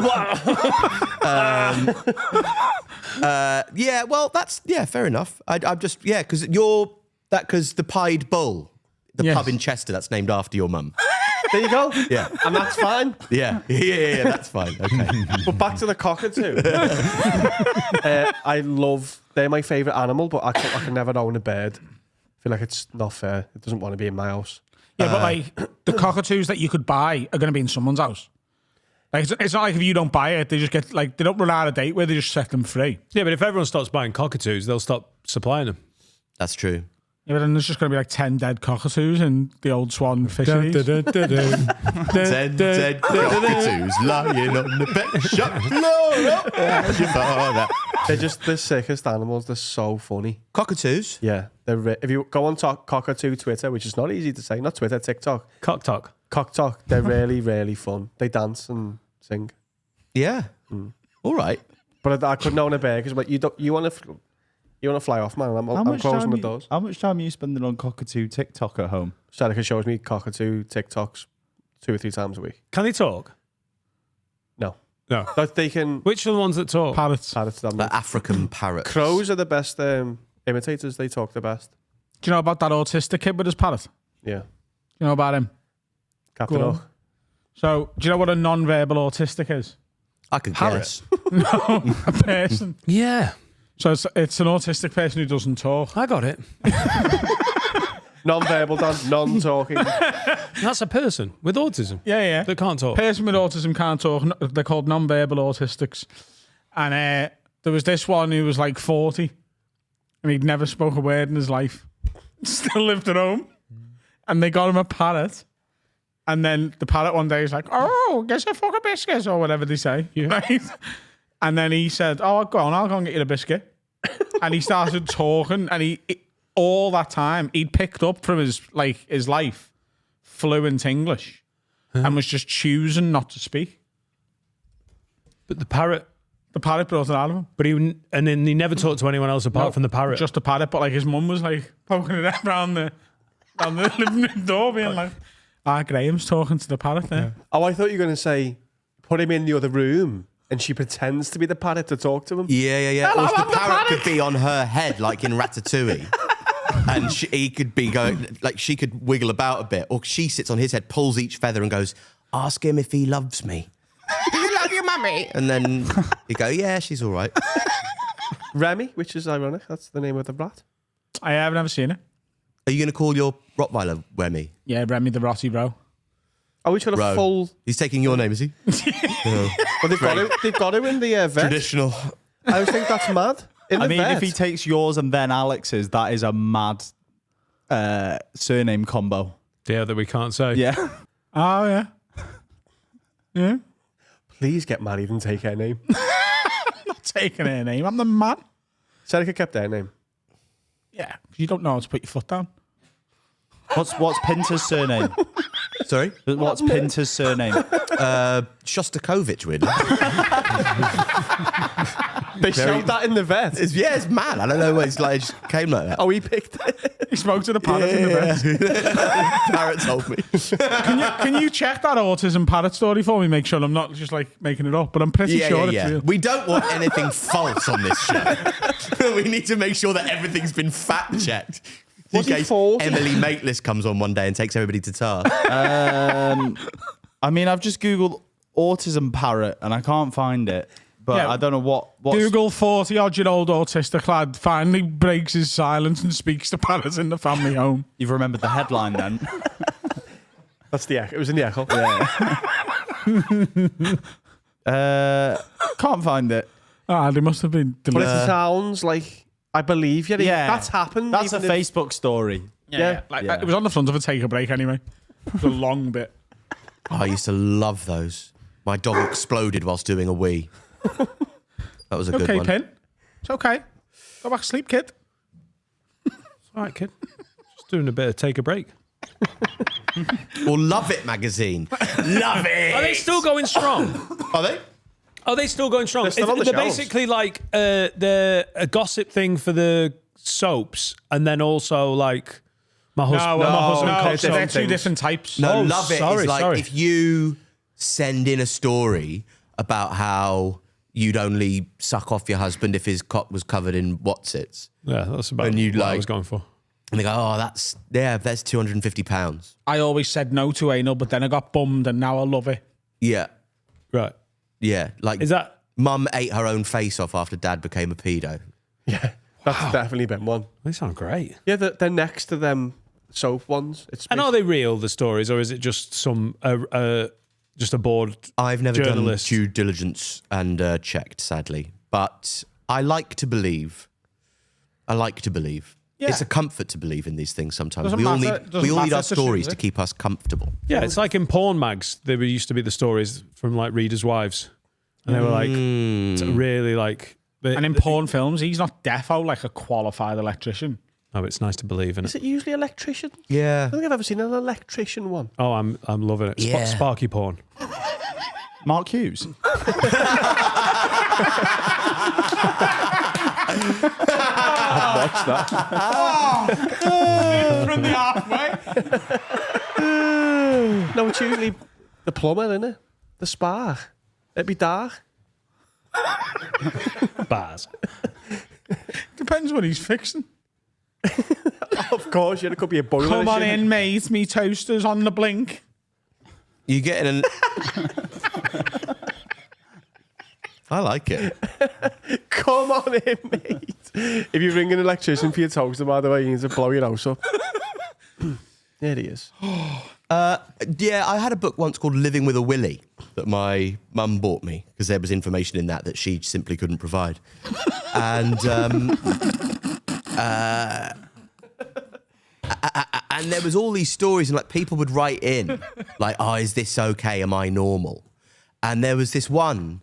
The guy wrote in and said, "I like to put on biking gear and have a shower in the biking gear and masturbate whilst thinking about my sister.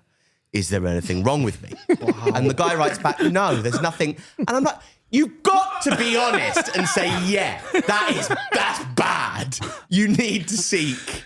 Like, go in and see someone. That's not okay. You shouldn't be doing that. You won't live. Because it'll ruin the biking leathers. Well, I'm not sure that they were real leathers. Leather becomes like they smart. could be like a polythane sort of composite biking It wasn't an issue until the sister was mentioned, I don't think. I think it's pretty If he wants to want... out of pocket. Yeah, but he can do whatever he wants. The sister bit's the bad bit. Oh, you're right. But it just won't make you happy in the long run to be masturbating over your sister. Believe me. Get rid of it. I think if you came round to mine, if I was like, "Oh, the door's open, let yourself in," and you came upstairs and I was in full biking gear, Helmet? wanking, Helmet? everything. Yeah. And you just text him saying the door's open. There's bigger issues again. I'd be like, Security. Oh, yeah. You know I'm coming. Why are you in the shower in full biking gear wanking? Because I'm running late. For what? Wherever we're going. Right, biking. The opera. Get dressed. I am dressed. I'm in my biking gear.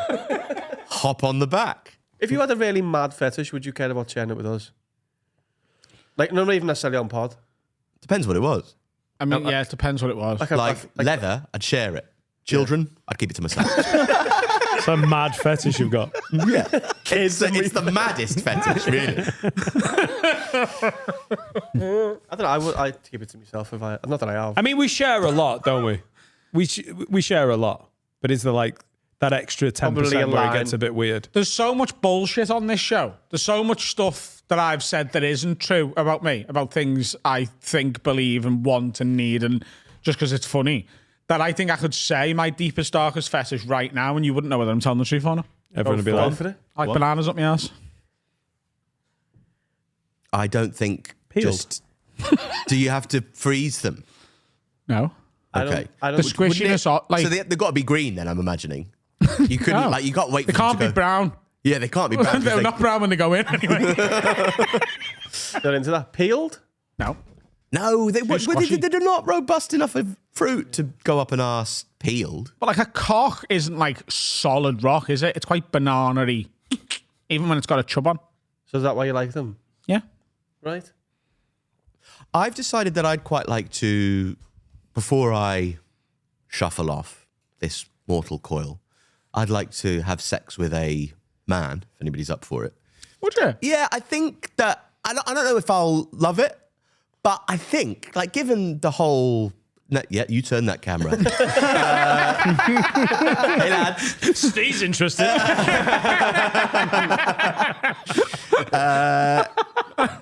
Yeah, I know what you mean. If we're here, try everything. like, I think it's incredibly arrogant not to.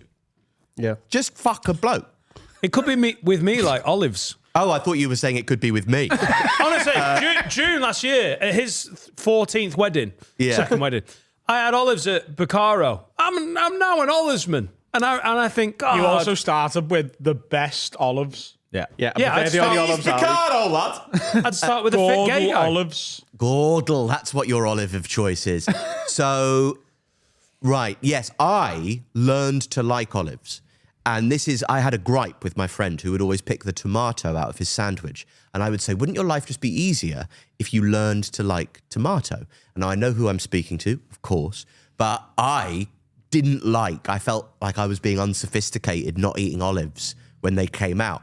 So I didn't like them, but I thought if I just educate my palate and change it, and like you learned to like olives, it is possible. Oh, this through the same a thing. combination of exactly that, feeling like a fucking idiot, Yeah. and then wanting to. But I've just got so many more things to get over. Yeah. Like most people are like, oh, there's like 5 things that I'm not into. Maybe I'll try and force myself. My list is so much longer. Yeah.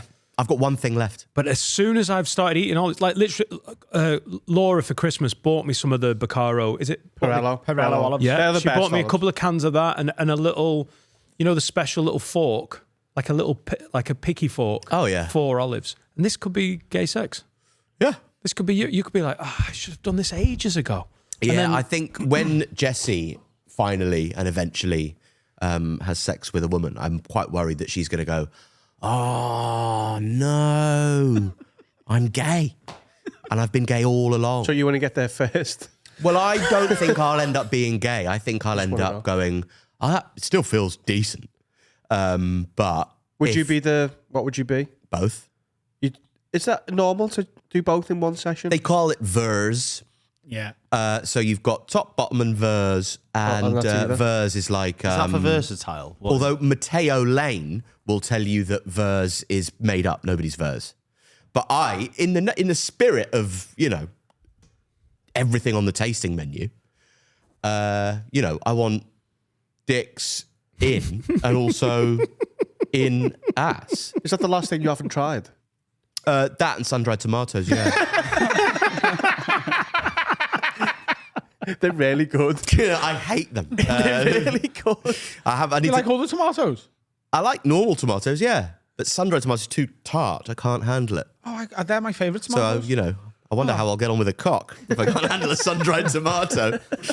I can't believe you took so long with olives, though. Did you, when you say you had to learn to like them, I how did long as did well. that take? I was 25 years old. I think I also olives was is a 24 common before one I tried for people. They're bacon. just like a little vinegary meat pip. The 2 class. years ago, I learned to like olives by eating the olives that he That's a great learned to. description. doesn't that description is bang on, but that wouldn't have sold it to me before. A vinegary meat. Vinegary meat. It's the sea. It just tastes like the Any sea. more vinegary meat? Again, doesn't sound good. It's the sea, and it's the sea. It's the biteable sea. It doesn't. They're not great selling. I now know that I like them, but these aren't the things that would have won me over before I knew. The biteable sea, is that an olive? Yeah. What? Do you like oysters? Yes. Yeah. That's the biteable sea. That, So you don't I mean, bite you shouldn't oysters? really bite an oyster, but yeah. There's slurpable sea. Oh no, it's like That must be your... an oyster's like a jellyfish's pussy or something. That's What's not- wrong Have with you that? had one? Yeah, I did. Yeah, Oh no, we had Remember? the bad one though. Was it when you did that tasting in the kitchen for your No, Patreon it's special? when we were in the pub and they were like, "Oh, there's a pint of Guinness and a clam or what was it? An oyster." Oyster. and a- Oyster. Yeah. Oyster. And then it never And went I out. was so drunk that I was like, "I'll give it a go." Oh yeah. Yeah. Hawksmoor oysters. My proper only problem with seasoned. oysters is when they're too big. I was Yeah. in Dublin once and I had an oyster called something like a Dublin fist. And I had to eat it like a fucking python. Like dislocate my jaw and take this whole wad of cum down. It was awful. God. A base an unseasoned oyster is a bit mad. It's nice, but it's not as nice as one with a bit of shit on it. And if you are a fussy eater, the ability to just have a little nibble, like a little trial before you buy, is what you can. That's the way in. With an oyster, it's oh my god, that was bad. Yeah, you got to go all in. There's no halfway house with eating an oyster. Do you chew them or do you just? What you What do we're is trying to I chew, but I don't close my teeth on the oyster. So you chew down, just release some of the flavour, swill it around, and then it passes down my gullet. And then a little sip of Prosecco, cheers to my friend, and continue the wonderful conversation. Do you remember we had 1 million oysters in Dublin? It's a big oyster town, isn't it? We just kept getting... On Valentine's Day last year, we just kept ordering. Oh, We'd yeah. ordering rounds of oysters with our rounds of drinks. Yeah. Which is... They hated us in there, didn't they? Yeah. Because they were shucking them all fresh. Right. They were shucking them all. You have to shuck them in the kitchen, don't you, to wake them up? What? You have to shuck them. Have you not seen that bit in Pinocchio where all the oysters come to life? Because that's an artistic representation of them being shooked them. Right. SHUCK. I think I don't know what was happening there, but I thought we were all having a special moment. They were shucking them. Shook them to wook them. It's like an oranguna.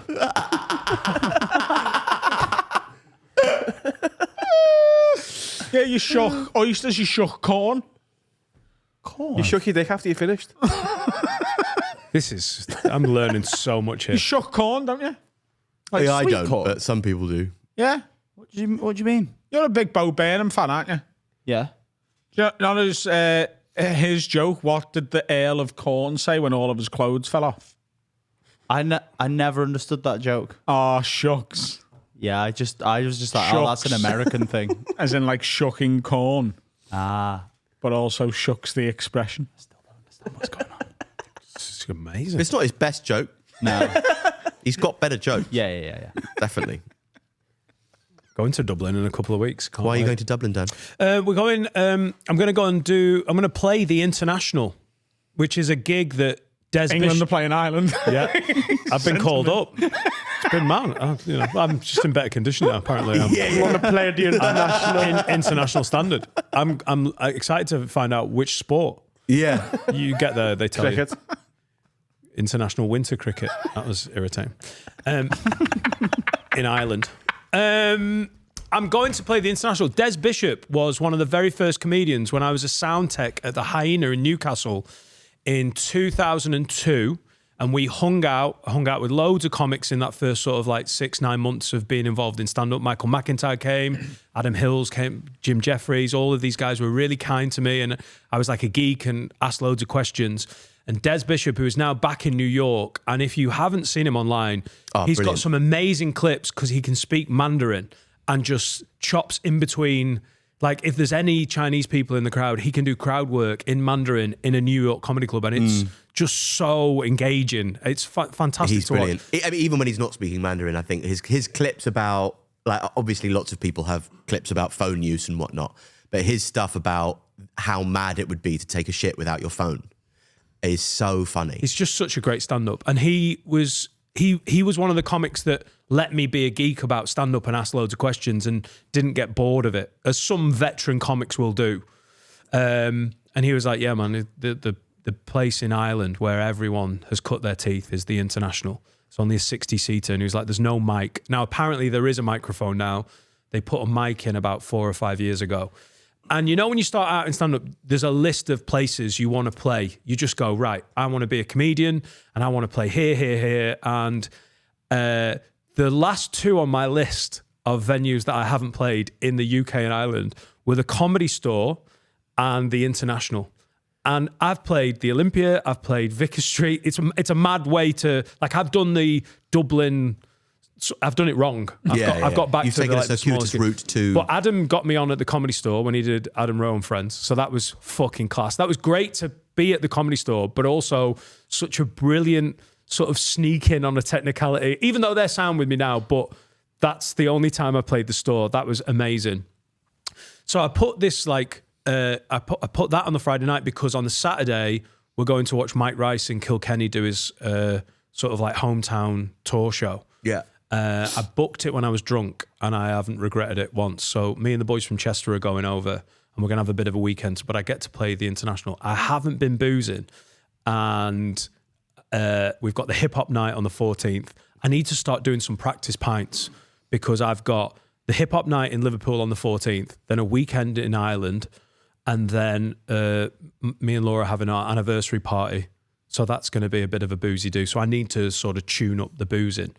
But I love going over to Dublin, but I I love the romanticism of that Friday night. I'm really looking forward to. Is it just a comedy club, the International? I just emailed and went, "This is a bit mad. Can It's I a just pub get with a on?" room above it. Yeah, Really? Yeah, it's like King's Head. It's fucking great. It's where I first hung out with Mike Rice about maybe 6 years ago.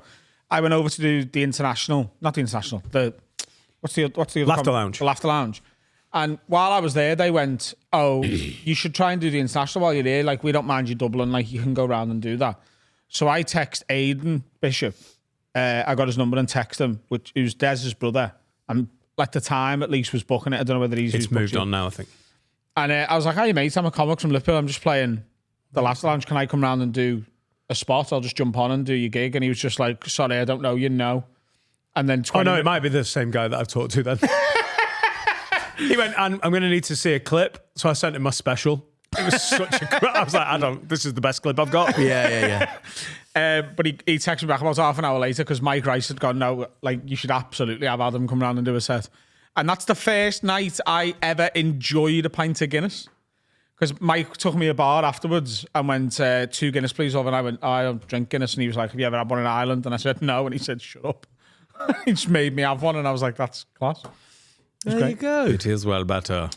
Speaking of specials, yours has been out for a bit, but you haven't been back on since it went out. No. And it's flying. It is. So please watch it. I'd like it to get to over 100,000 views, and it's nearly there.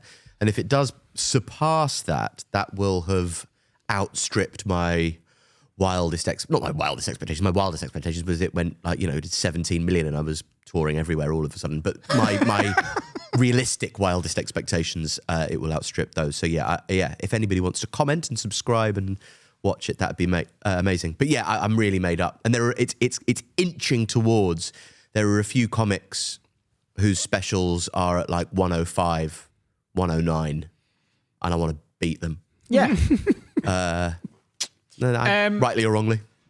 How do you feel about the special now that it's out? Because, so, this special, and forgive me for talking for you for a second, but this special sort of, in its most part, covers the time you got in trouble with an old routine surfacing on Twitter, the subsequent cancellation, in inverted commas, and then the death of both a friend and your father, all happening within the space of a 1 year period.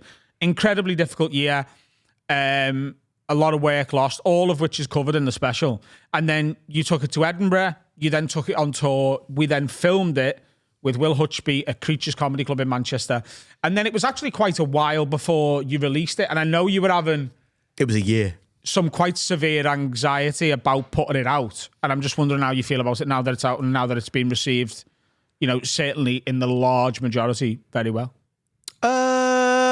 Yeah, I was really anxious about it. And I felt a lot like, not anxious about how necessarily people would take what I had to say about everything, but anxious about, because my career is in quite a different place to what it was when I was cancelled. And cancelled again, there will be people commenting underneath this going, "Well, how if he's cancelled, why is he still alive?" Because like people are expecting you to be like dead or in a tomb somewhere, or you have to move to Rill if you're cancelled or something. But yeah, I mean, cancelled. It's just if it's a group of people removing your validity, and if you were cancelled, my tour was cancelled, so that is being cancelled. Even if you. If I get a thing on, if I'm ever on TV again, if I'm doing this podcast, if I released something on YouTube, I mean, Jesus Christ, that is people commenting underneath the YouTube special going, "Well, if you're cancelled, what's this special doing here?" Because everybody can put something out here. There's no, like, what, Barry YouTube's going to go, "Oh no, you were cancelled, remove that from the channels." So yeah, I was feeling anxious about if anybody would watch it. And if it just fell away like a kind of, a sad shit, then that would have been deeply, like, you always want people to like what you do. Yeah. But when what you're talking about is of such deep emotional importance to you, there is the feeling that you really want it to go well. Otherwise, but yeah, just because it's so there was so much tumult, and so it felt so huge at the time. Yeah, I mean, I wasn't medically anxious about it, but I felt very like uneasy, and I still feel that to an extent. I mean, not having a manager and not having, but then I don't know what managers, but not having 300,000 followers. If I had 300,000 followers, I'd be a manager. Everybody follow me. Alfie Brown Comedian, Instagram. But yeah, it is how it works. I haven't put a new tour on sale. I'm working on a new tour right now, and I'll be touring in the autumn and going to Edinburgh this year. And I will be doing a new show. And I'll be doing relatively similar sized venues that I did the last time, and hopefully sell them all out as opposed to not sell them all out. And that'll be an advancement and proof of forward momentum. And if I sell worse than last time, I'll know it's time for me to become an actuary. And move to real. It's an absolutely fantastic special, and the last time you were on the pod was not long before I think you were planning to put it out. Maybe it was, I don't know, maybe like 6-9 months ago, something like that. Maybe a bit. I think it's been about a year since I was on. And we had a couple of people commenting, being like, sort of, why haven't you spoke about when sort of Alfie got in trouble and this, that, and the other? There's just no way we can sit here and do the story of what happened that year and how you felt about it and how it affected you, your life, career, and everything any better justice. We can't do that story any better justice in here, sitting around trying to take the piss out of various bits of it and do what have a way it is. We can't do that any better than you do in that special. So if you are interested in that story, and even if you just love great stand-up, particularly anecdotal storytelling stand-up, go and watch it. It's absolutely fantastic. It's on YouTube. Yes. It's free.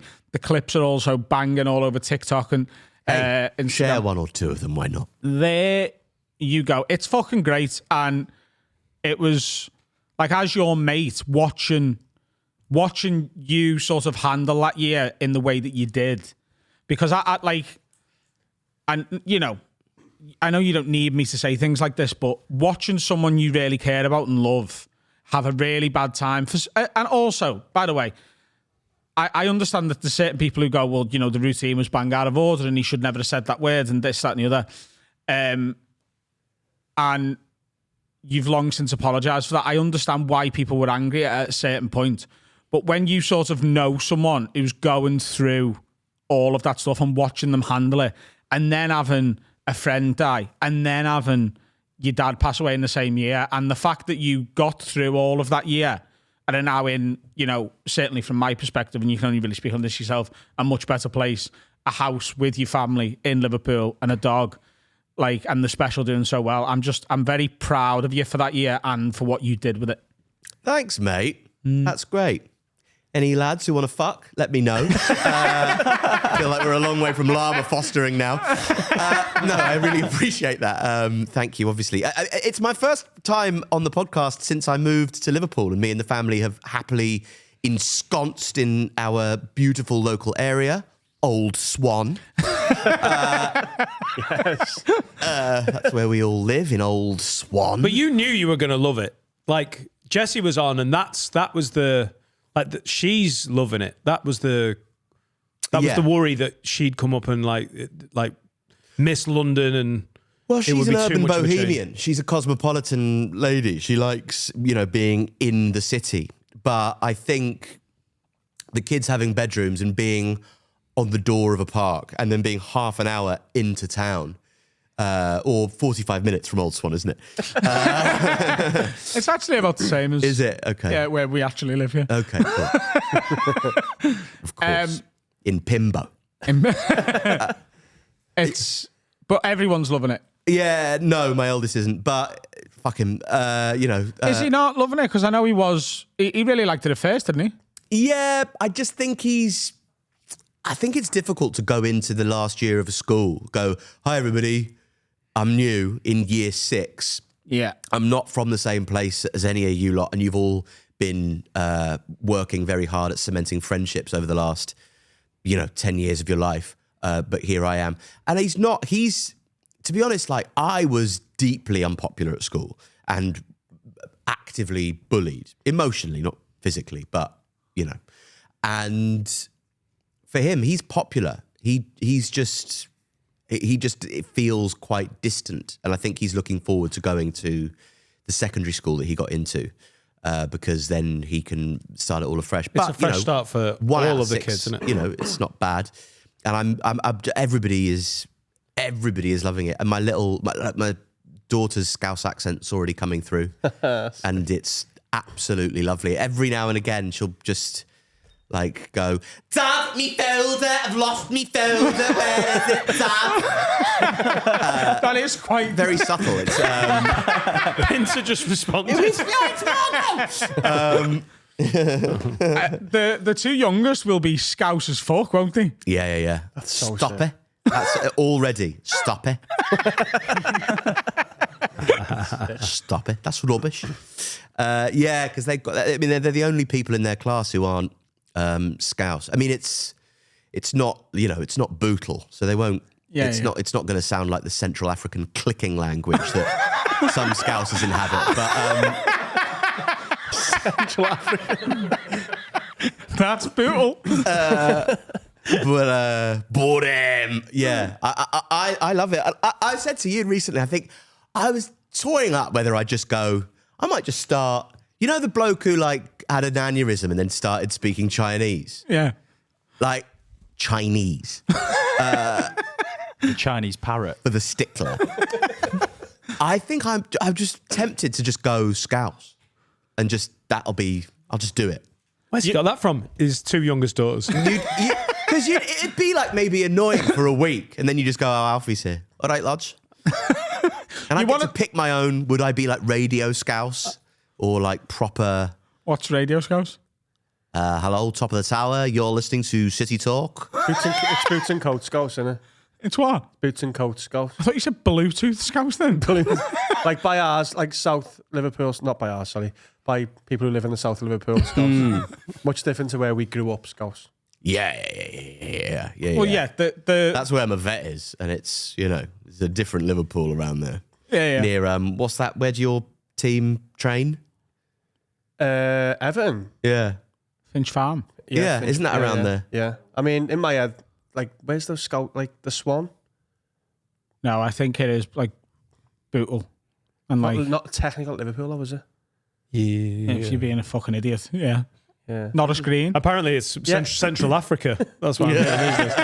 Like the Scouts' areas are like probably like Norris Green, Crocky, Jack. Walton. My little brother.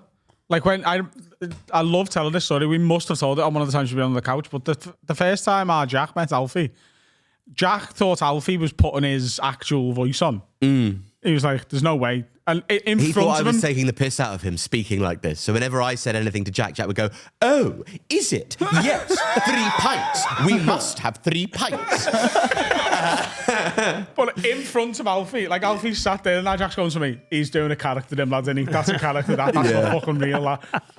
But equally, Alfie was like, our Jack went to the toilet at one point, and he was like, "How have you two like not got the same voice? Like he's so much Scouse than you." And I was like, "Because I'm mates with you and half the gig in London." You said, "Well, Alfie, because I have friends like you." Should we have a break? Let's have a break. Hello, everyone. Time to tell you about my absolute favourite sponsor. It's NordVPN. Yeah. Now, I am a massive convert to VPNs. Yes. Love it. It's just because you get to watch all the Netflix in the different places. But when we were in Kili, I got to watch Paddy the Baddy fight where I was sat around in a hotel in Tanzania. Unbelievable work. Genuinely unbelievable. It's on my phone, my laptop, my iPad. Every single thing I've got has Nord switched on at all times because it's not just the Netflix thing, it's this protection for all your devices. And also the age verification stuff. It just gets around all of that. It's just a good thing to have on your devices switched on at all times. There's no reason to not have it. It's such a benefit, and it's so, like the prices are so cheap, they're so worth it. And if you go to nordvpn.com/haveaword and use code haveaword, you get 4 months free and big savings. So big savings. Just give it a go. Like, you've got nothing to lose. Like, you're not going to not like this product. It just makes your life easier. I've always loved VPNs, you know, but now it's really taken it up a notch. NordVPN. Get on them. Wow! And we're back. I got work for you. What's that?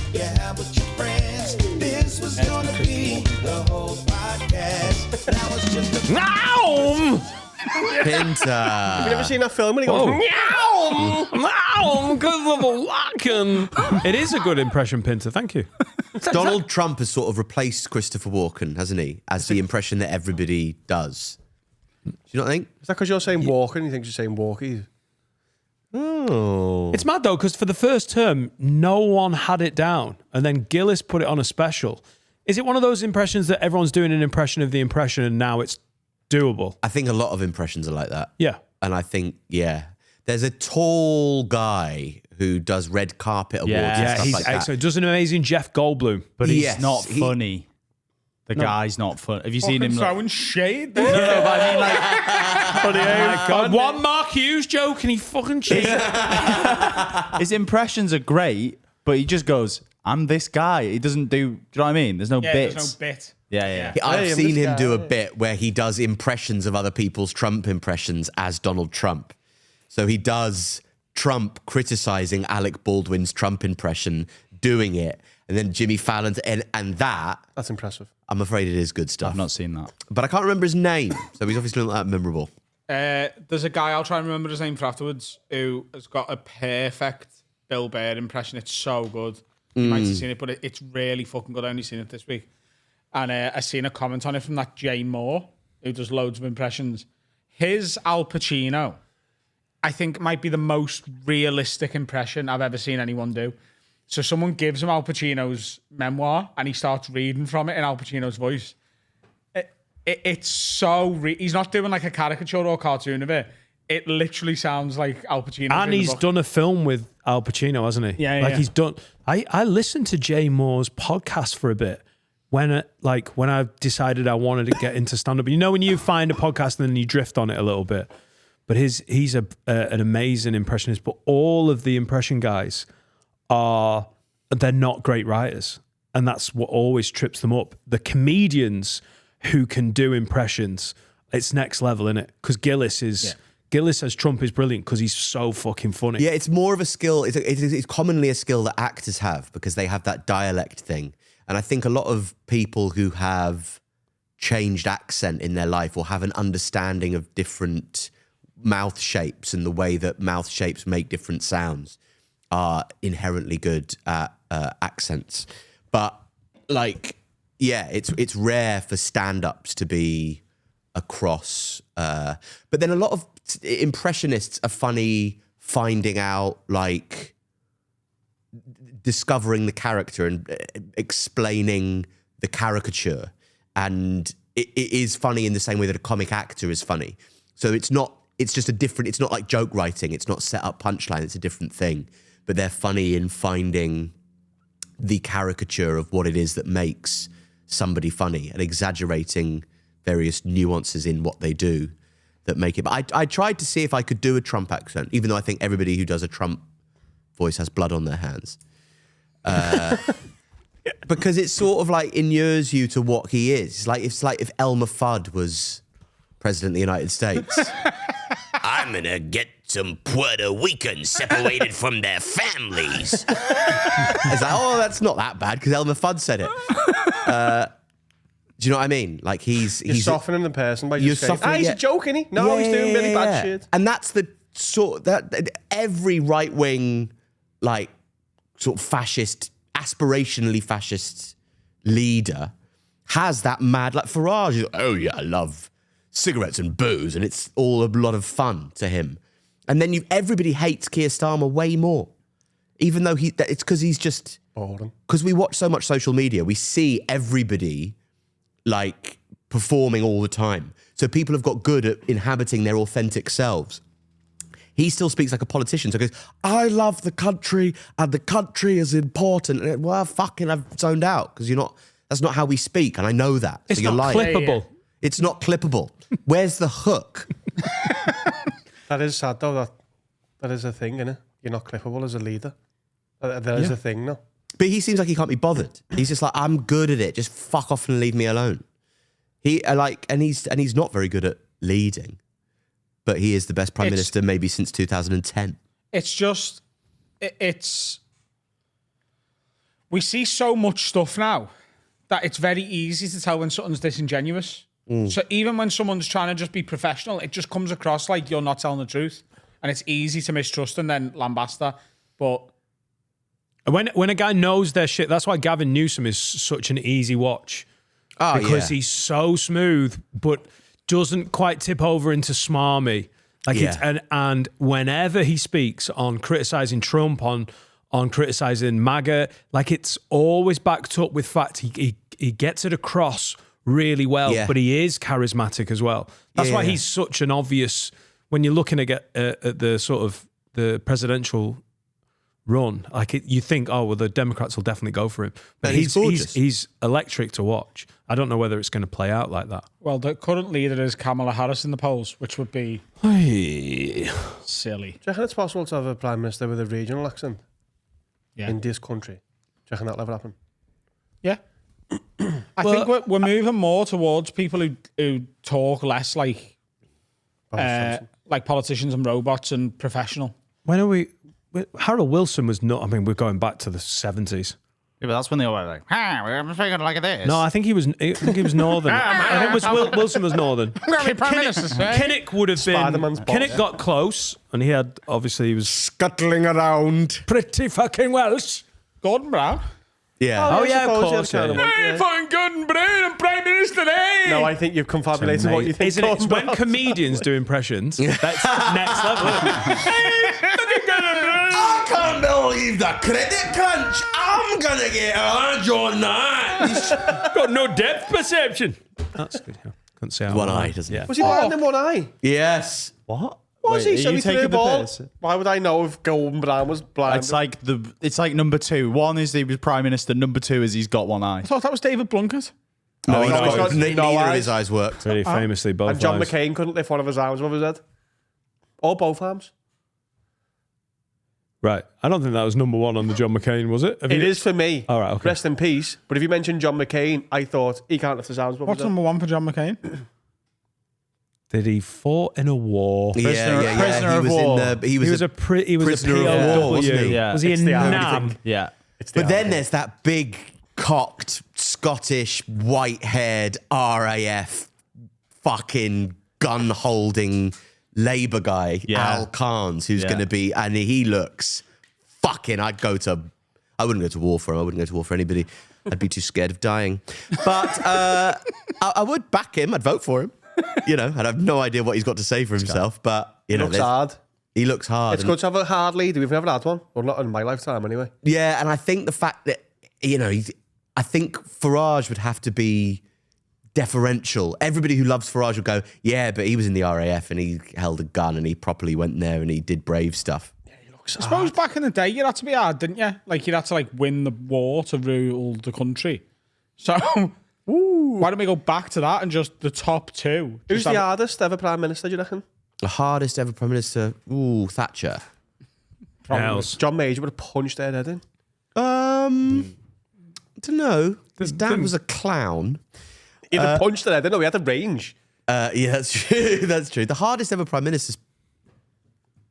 Fuck, it's a good question, isn't it? And the all soft shite. I think the leader of the top 2 parties at the end of the next election should have to be on a Misfits boxing undercard. And whoever wins gets to do Fight 4 years. KSI for the championship. Is there a danger that KSI could become Prime Minister? Yeah, that is the worry, isn't it? Yeah, we don't do that. Yeah, Tony Blair, shithouse. Gordon Brown. He's lovely. What you'd hug him before you punched him, really, wouldn't you? I'd just rather shake his hand. Do you need it? Nah, it was I think he was quite a grizzled character, Gordon Brown. I don't think he took any shit. Big And guy, but he couldn't get the. Again, The the depth on the depth punch. perception is a problem, isn't it? You know, he used to have, when he was a child, he'd have porridge every morning. Flex. And then as his treat on a weekend, his parents would allow him to sprinkle a tiny bit of salt on it. Like your life, wasn't it? It's exactly like my life. And I nearly became Chancellor of the Exchequer.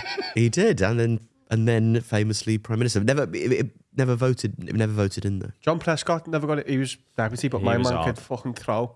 He'd have been in there. Yeah, but you need, that's the classic Northern rough hard man number 2, innit? Yeah. Is he Deputy dead Prime yet? Minister. Yeah, Yeah. he died a few years ago. Yet. I didn't mean it like that. Do you remember Frankie Boyle said if he wore a tie and a belt at the same time, he'd turn into sausages?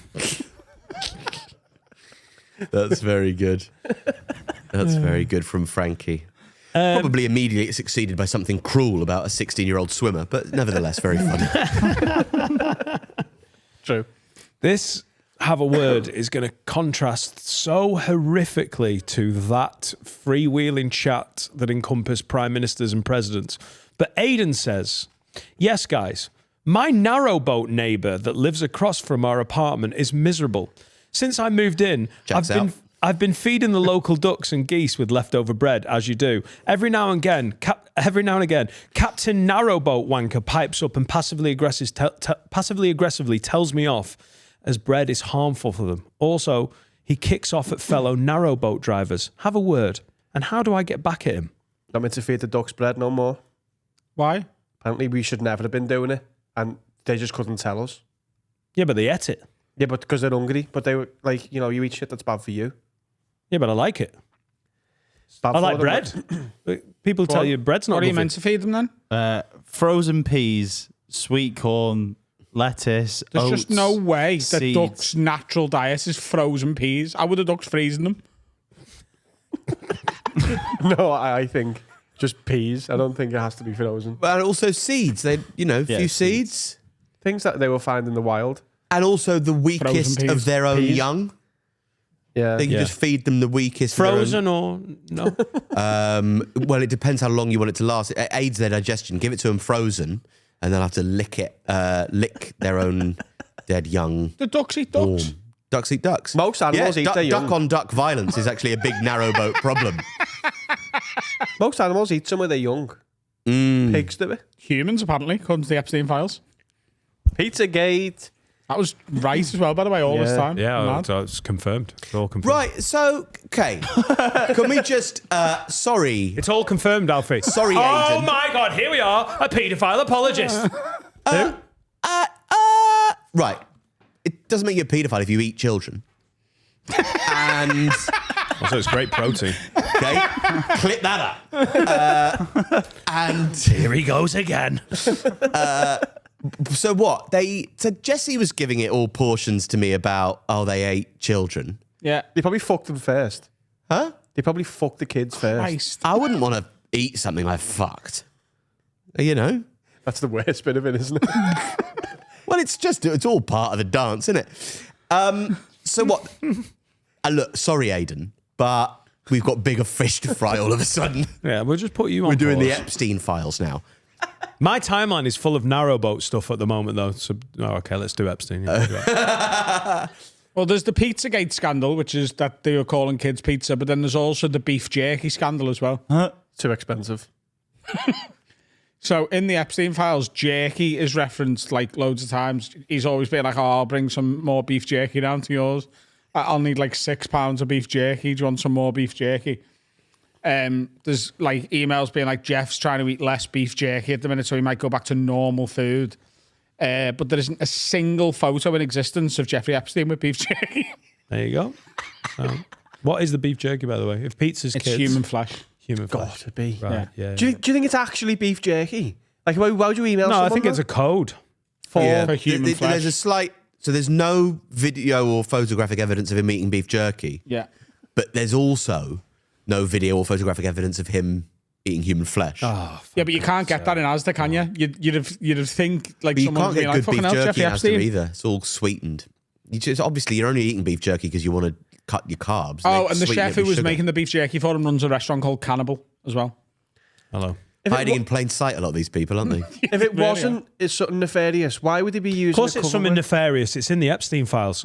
So what do you think it is then? I think it might be a code for the Human sex flesh. trafficking. Yeah. Yeah. They don't bother putting it I in the know we've files done if this it's a million times, but like we go instantly to, they're eating and fucking them. That's it. They've said pizza. How many times? 47,000 times. So that's it. But I think it could also be a code for the sex trafficking and all the sex crimes. But I don't know because I haven't really read into it. But neither have you. I think That's it's the paddle. beautiful thing. I think it's what they call paddle games. Yeah. They're going, I'd They want were some more worried that beef jerky. And they go, everyone would think they're a bit of a gimp. We can't say paddle. No, we need the it key. wasn't as widely played back then. We need the key. There's a key somewhere. Quiche. to unlock. Quiche. We need the quiche, man. Quiche gate. I think the key is when he meets you, he goes, by the way, if I ever say beef jerky in an email, I mean, like, human flesh, and pizza's kids. While he's shaking your hand. Yeah. It's a bold introduction, isn't it? Nice to meet you, Jeffrey, by the way. By the way, if ever I mention beef jerky, it's... Wasn't pizza girls? No, children. No, okay, that's what I meant, girls. Yeah. And so maybe the beef jerky is the boys. Maybe. Just don't know, saying it. And Bill Clinton sucked Trump off. No, the other way around. Sorry. One of the two. Let's not get bogged down in even So, semi-factual this rumors. is just hanging out in the Epstein files, and we can all just read this. Joe, there's If a- we get bored of our Jodie Picou, we can pick up the Epstein files, have a browse, and go, oh, they're eating people and whatnot and doing all this mad shit. But none of it's made the papers. They're all concentrating on... Well, no. Surely the eating of children makes front... But that's why I was sceptical when I heard. It's... Surely Murdoch's involved. Well, first of all, yeah, there's a lot of powerful people involved, but also you are taking a small leap because it's not going like, hey, Jeff, you know when you said pizza, did you mean kids? Anyway, I'll have 7 kids. I mean pizzas. Best regards, John Stewart. It doesn't. They're not doing that. Stewart? Wow. And one of the jumps we're making is eating pizza. If pizza is kids, eating kids. Oh yeah. Right. That billionaire paedophile man with the paedophile island was just emailing all his powerful friends, going, "Want a margarita?" Right. Yeah. But You hungry? But if That's that a was small- code for something, that's what you'd say about pizza. If pizza was code, I don't even know. I think pizza is code. Yeah. We haven't quite like Alan Turing this yet, have we? It's not like the Enigma code and we've gone, pizza is kids and eating is eating and they are eating the kids. Solved it! Do you know how mad this part is? Because we've talked about this so many times, if the actual evidence, like proper, like, oh, this is now black and white, I'd be like, yes! They ate kids! Woo! It would be a relief to find out they were cannibalizing children. Even as a parent, I'm like, oh, thank fuck for that. Now we know. But I just, the way we speak about it, like, yep, they were. And if you say they weren't, you're a fucking knobhead. But there's still a grey area to it, isn't there? I just don't think I think the leaps we're making aren't that huge anymore. Yeah. But why bother guessing? We're not. I don't think we are. I think Have any of the victims said, yeah, They've all been eaten? when we were kids? Don't get it. No, there's loads of victims that are like, Yeah, but they the ones who got it. They were in the different part. Yeah, but none of them said they were eating. Yeah, because they ate my mate. No, yeah, they're the Surely, lucky ones. if No, like Virginia Giuffre's asked, and anything else happened, no, not that I can eat, not that I can, remember. So they didn't eat anybody. Oh, fuck! Yes, of course, they ate loads of people. By the way, Susan got scrammed. Yeah, but also Virginia Giuffre was trafficked when she was a teenager, and they're literally, The meat's off, by the but they're literally talking about eating babies and children. So it's not like Who are? that is what is suggested on several pages. And then she pages died. of these files. She died in a suicide car crash. 2 bullets to the back of the head. Was that her? Yeah. That will crash your car, won't it? Like it is genuinely quite fucking terrifying and like insane. And Prince Andrew, like we're recording this Thursday. No, Andrew Mountbatten. He's not Yeah, Prince no anymore. Prince. Fuck He that. got arrested today. The nonce formerly known as Prince. You need to patent that. He got if it's not arrested.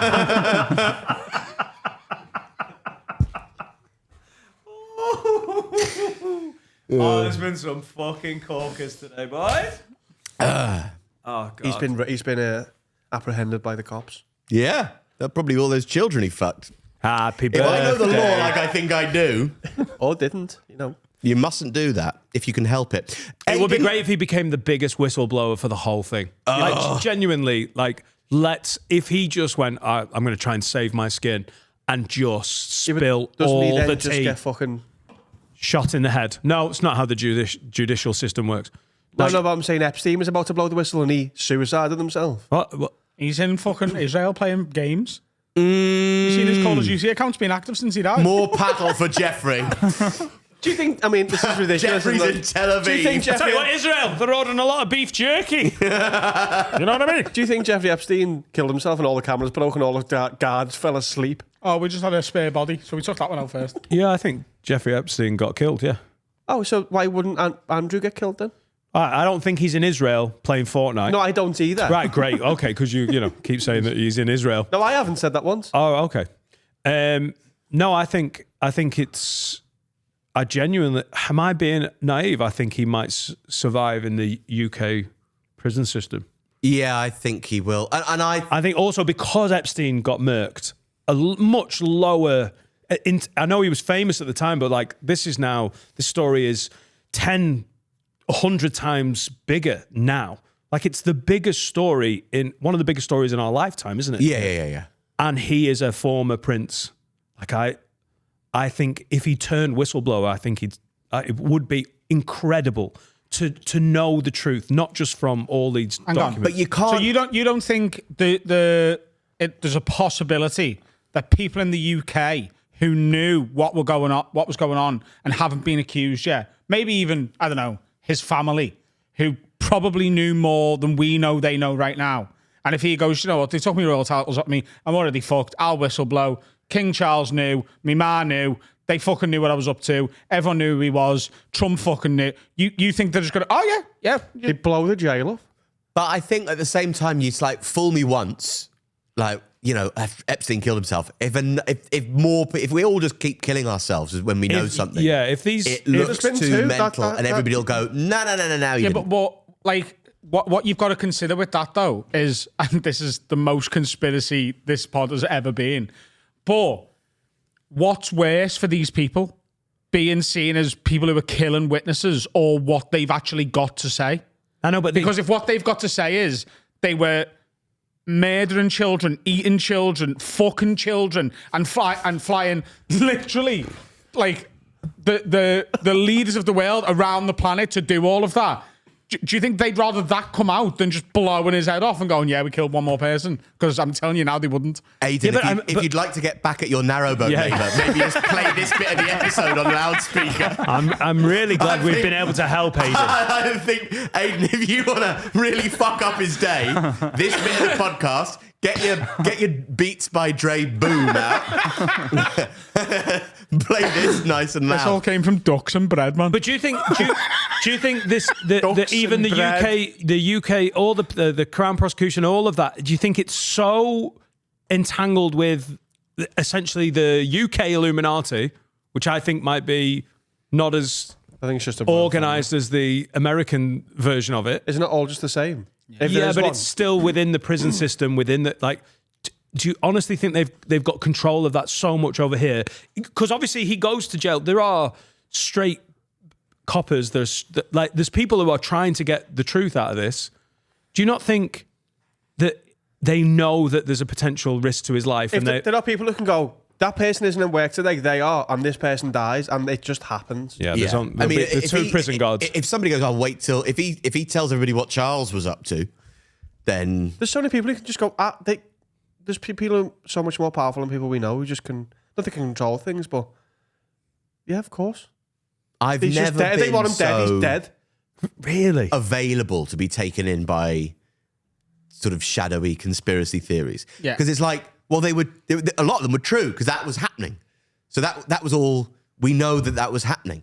So like everything that you thought about, well, that couldn't be happening because the way that the world works, it simply wouldn't allow it.